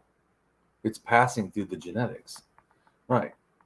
So this goes back to my thing. When people travel, they actually carry their beliefs with them. It's crazy. Yeah, weird. That's more often than not the situation. I leave my brain at home when I go out. Yeah. So I'm just saying this is, in a sense, demonstrating that or explaining that. And the other thing, the Druze, I just wanted to say, because I said before, the Druze is not just an ethnicity. It's also, in a sense, where they have a religion called something close to that. I don't know. Okay. Well, I think it's got a different name. But anyways, it's a monotheistic religion, in a sense, but it's a kind of do-it-yourself. They incorporate many beliefs from Islam, Judaism, and Christianity. But they also have influences of Greek and Hindu philosophy. Interesting. So it's kind of. I just wanted to make a comment because I told you before that everyone's like Druze, never heard of it. Well, actually, they actually have a religion, and it's kind of unique, really. Right. No kidding. Interesting. You know, it's like a do-it-yourself religion, like Mr. Potato Head. You know, they stuck Right. a bunch of things all over it. Like, It's pretty good. But anyways, to me, really, in a sense, if you understand, that's kind of, I think, how religion is in general. That's not Right. like a one-off. That's like the main theme Yeah. that I keep hammering in all my videos. Cory's been learning religion. Yeah. Almost all religions are like a conglomeration of other cultural practices and religions that have come into contact with them. So, yeah. Exactly. Yeah. The study sample consisted of 44 Palestinian Christians and 119 Palestinian Muslims. In recent years, genetic studies have demonstrated that, at least paternally, Jewish ethnic divisions and the Palestinians are related to each other. Genetic studies on Jews have shown that Jews and Palestinians are closer to each other than the Jews are to their host countries. At the haplogroup level, defined by the binary polymorphisms only, the Y chromosome distribution in Arabs and Jews was similar but not identical. According to a 2010 study by Behar et al., titled The Genome-Wide Structure of the Jewish People, Palestinians tested clustered genetically close to Bedouins, Jordanians, and Saudi Arabians, which was described as consistent with a common origin in the Arabian Peninsula. In the same year, a study by Atzmon and Harry Ostrer concluded that the Palestinians were, together with Bedouins, Druze, and Southern European groups, the closest genetic neighbors to most Jewish populations. One DNA study found by Nebel found that substantial genetic overlap among Israeli/Palestinian Arabs and Jews. Nebel proposed that part or perhaps the majority of Muslim Palestinians descend from local inhabitants, mainly Christians and Jews, who have converted after the Islamic conquest in the 7th century CE. Pause for a second. Yeah. Did you know that? I did not. And doesn't that go back to what I was saying about, how that can happen? Yep. And we already saw that you weren't really considered a Jew unless you were following Judaism, as we already said about the immigration status. Right. So all the people on the outside just became Palestinians. Yeah. Now, that doesn't mean that it explains all Palestinians. I'm just saying people don't grasp that some people that are Palestinians are actually Jewish. Yeah, they have the same Right. DNA background. Right. And they already said the same thing I said, that they converted. So that's the difference. Anyways. Yeah. A 2020 study on remains from Canaanite, Bronze Age Southern Levantine populations suggests a significant degree of genetic continuity in Arabic-speaking Levantine populations, such as Palestinians, Druze, Lebanese, Jordanians, Bedouins, and Syrians, as well as in several Jewish groups such as Ashkenazi, Iranian, and Moroccan Jews, suggesting that the aforementioned groups derive over half of their entire ATDNA ancestry from Canaanite Bronze Age Levantine populations, albeit with varying sources and degrees of admixture from differing host or invading populations depending on each group. The results also showed that a significant European component was added to the region since the Bronze Age, on average 8.7%, excluding the Ashkenazi populations who harbor a 41% European-related component. The European component is highest in Moroccan and Ashkenazi Jews, both having a history in Europe. The study concludes that this does not mean that any of these present-day groups bear direct ancestry from people who lived in the Middle to Late Bronze Age Levant or in Chalcolithic Zagros. Rather, it indicates that they have ancestries from populations whose ancient proxy can be related to the Middle East. These present-day groups also show ancestries that cannot be modeled by the available ancient DNA data, highlighting the importance of additional major genetic effects on the region since the Bronze Age. On to Zionism. Zionism Zionism is the movement for the self-determination and statehood of the Jewish people in their ancestral homeland, the land of Israel. The vast majority of Jews around the world feel connection or kinship with Israel, whether or not they explicitly identify as Zionists, regardless of their opinions on the policies of the Israeli government. While there has been a continuous Jewish presence in the land of Israel over the millennia, the yearning to return to Zion, the biblical term for both the land of Israel and Jerusalem, has been a cornerstone of Jewish communal life since the Romans violently colonized the land, sending Jews into exile 2,000 years ago. Zionists believe in and support the right of democratic state of Israel to exist as a Jewish homeland. Israel is the only Jewish state in the world. Being a Zionist is distinct from supporting the policies of the government of Israel. Zionism is a big tent movement that includes those across the spectrum from progressives, moderates, and conservatives, and those who are apolitical. There are Zionists who are critical of Israeli policies, just as there are Zionists who rarely voice disagreement with the Israeli government. There are diverse views among Zionists about the Israeli-Palestinian conflict, about how to promote peace, whether to support a two-state solution, and about approaches to Israeli settlements. Pause for 1 second. Mm-hmm. I don't know how, if you believe in states, I don't know how in the fuck you don't believe in two-state solution. Right. Yeah. I mean, to me, it's, you think you're ethical? What? Call Hall. No. I told you, I believe in a no-state solution, no states anywhere solution. But if you're going to have states, they have to have their own then, because that's what you want to call land. Well, then they need their own. Just another thing too, like sorry, 1 second. Yep. Another thing too, it's like, it reminds me of land. Like the Native Americans, here's something the government could do. I know it's crazy, but the land back, I don't know, given the reservation is theirs first. That should be like the given. I thought it already was theirs. Right, but it's not, yeah. Start there. Yeah. That's theirs, and then we'll work on more land, but they live there, right? That's theirs. Yeah, that's right. Anyways, some things that I don't know why this is an argument. Shouldn't be an argument. You fucking tomorrow sign, give it to them. Done. Yeah, how we move on. I mean, yeah, for sure. Yeah. I don't debate things that are just so clearly fucking ethical. What the fuck? Yeah, it's just they don't own the land they live on. What the fuck? I didn't even know that. That should change tomorrow. Like fucking tonight, someone needs to be writing it up. Anyways. Yeah. I was just gonna say, like, I mean, this says that there are Zionists of all these different stripes and ideas, and part of the trouble with the modern discourse is that these things have been flattened, so that if you're not a pro like Israel state action right now Zionist, then you are actually an anti-Semite. Or like a self-hating Jew. Like that's a thing that many people have been accused of. Right, but that right there is showing that you can do both, be a Zionist or believe that you are that, and you also hate the government of Israel. Yeah, so it's just that the discourse has been flattened. That's why we're doing this video. Yeah, Cory. that's right. Yeah, I like to do my stuff, but I was like, this shit is so terrible. Yeah, because I was like, I want to get this eventually.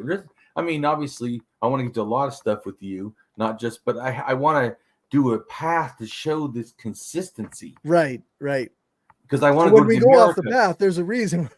Well, yeah. Well, like I said, why go to China? Because then we go to Japan, and then we go to Siberia and the Americas. And then I'm going to explain going to the Americas, and then explain so then we're going to explain the America stuff.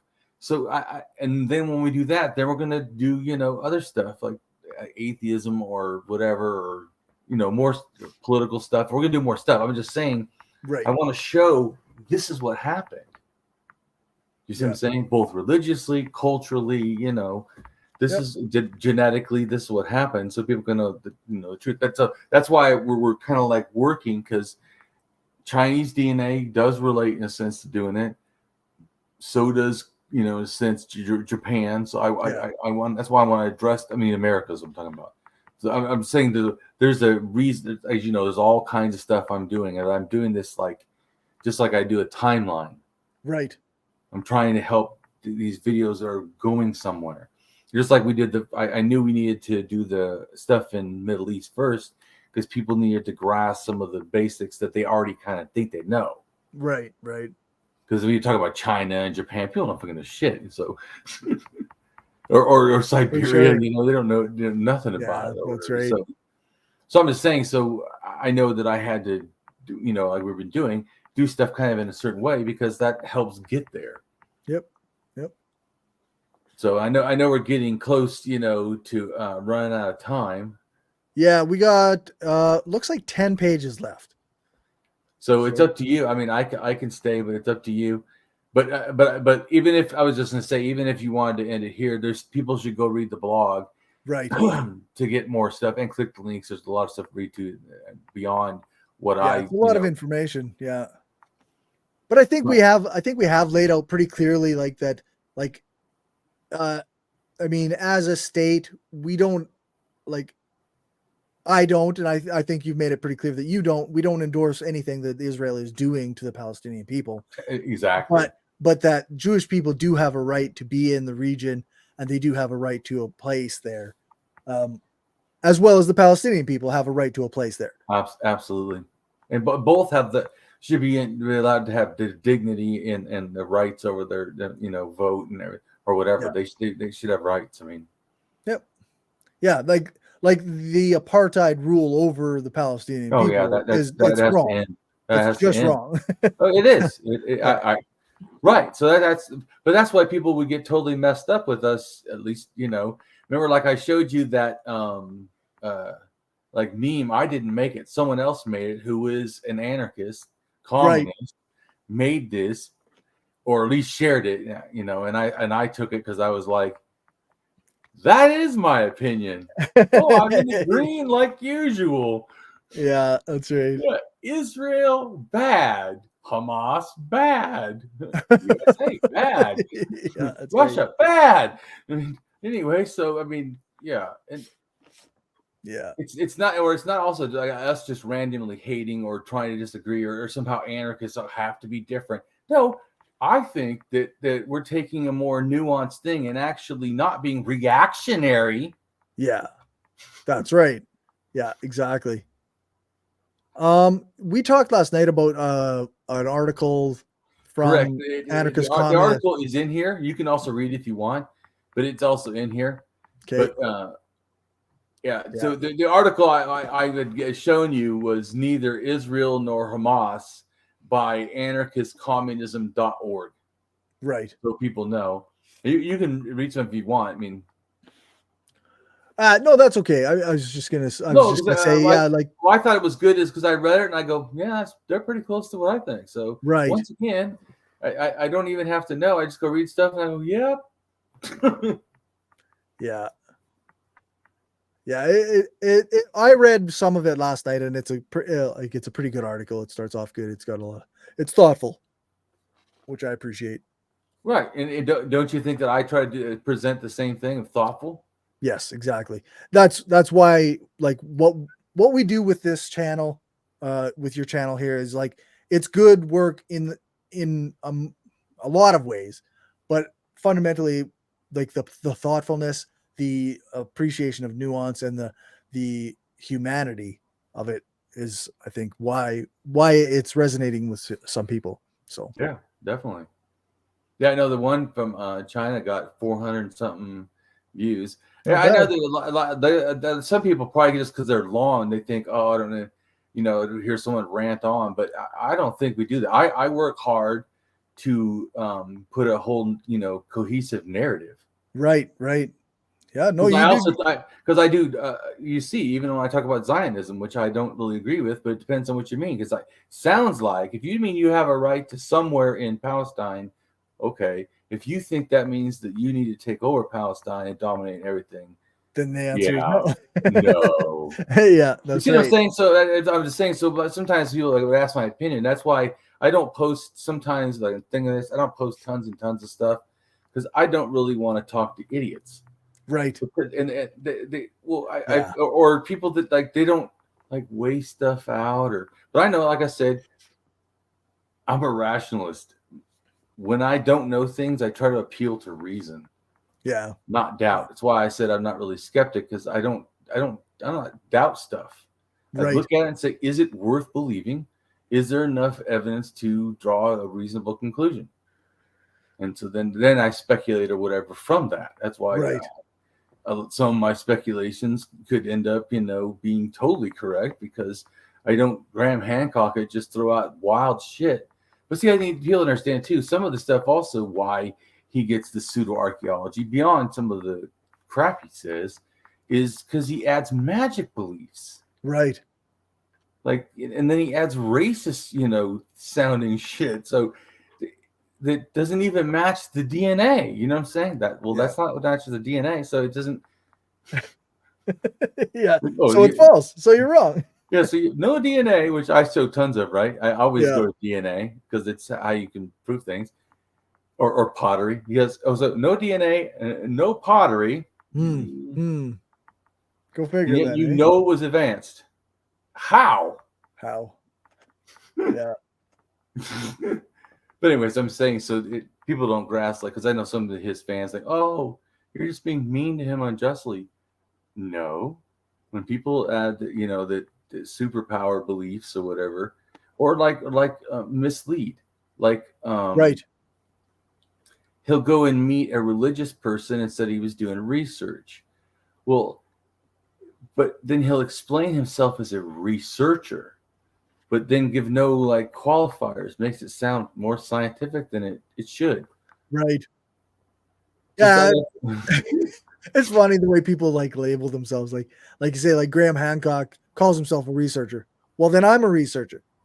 So am I, yeah, definitely. But what are you talking about?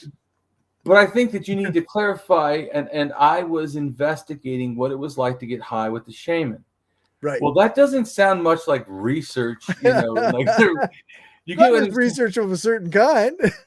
And yeah, I'm not saying it's not any kind. I'm just making a comment that if you put it in context, calling him a researcher of how to get high with the shaman. Yeah, if that's what his article, right, or ayahuasca or whatever, okay. or ayahuasca or something. But anyways, my point is that's the issue. It's being like underhanded, like like manipulative, or like half truth, like, or trying to no. That's why I said it's good to admit false things that you said or that are wrong or an error. This is healthy. Yeah, it's that ego-based shit that shouldn't be. Anyways, everybody, go ahead and check out the rest of the stuff, and yeah, I would say that one of the most important things is to be a good human, and I think that's our should be our thing all the time. Yeah, it's just who we are. And one of the things I saw a TikTok earlier today, and one of the things that she said in it was like, go and read a book by a Palestinian, because right now there's a lot of dehumanizing of Palestinians going on. Oh, it totally is. It's disgusting. And read a book that's written by a Palestinian, and it should help, like educate you a little bit more, humanize them at least. Yes. Well, and they should be humanized. I mean, it's absolutely ridiculous, which we already talked about from the beginning. It's unethical, and like I said, and certainly there's no ethic in punitive global destruction of Gaza because of whatever it was, 3,000 or 2,000 people attacked you, and then you're frankly 2 million people get attacked. If you ever use the phrase "kill them all," then there's something seriously fucking wrong with you. Like, your opinions are not worthy of being listened to. Right. And then they say, oh, but like I said, and then people will say, that I'm being anti-Semitic or something, when that's absolute bullshit. I'm definitely not that. But I'm also in favor of Jewish people getting to live free lives, and so. But they don't like that opinion. Like, oh, you're just trying to be, a fantasy land. No, I'm being an ethical land, and if you ever came there, it would be nice. Yeah, that's right. Yeah. No, it's absurd. It's absurd. It's a very fucked up situation, but yeah. Well, I appreciate, what you do too, Cory, doing red reviews and talking to other anarchists and stuff. Like I Yeah. said, I know my channel's more, other things and then anarchism, and yours is kind of anarchism and other things. So Yeah, that's right. Yeah, that's right. Yeah. I know maybe I pigeonhole myself a little too much with the focus on anarchism, but I think it's a valuable philosophy that a lot of people can get totally. a lot out of. And I think that if they really just, take a deeper look at it, they'd really appreciate it themselves. So Right. And like I said, and for me, it's the way that I got there was ethics. I mean, it's yeah. just when you start to understand how to treat other people in a more dignified way, it just, yeah, it. But anyway, so I wanted to say, go ahead and tell us about what you do. Yeah, I do interviews and I do a series of book reviews with my buddy Justin, and we it's the Skeptical Leftist podcast on all podcast apps or on YouTube, or my website is skepticalleftist.com. I try to keep it up to date. I'm a little behind at the moment, but yeah, check it out. I'm Skeptical Lefty or Skeptical Leftist on most social media sites too. So yeah. Right on. And I can be found at Damien Marie AtHope.com. There you go. Right on. All right. Take care. Thanks.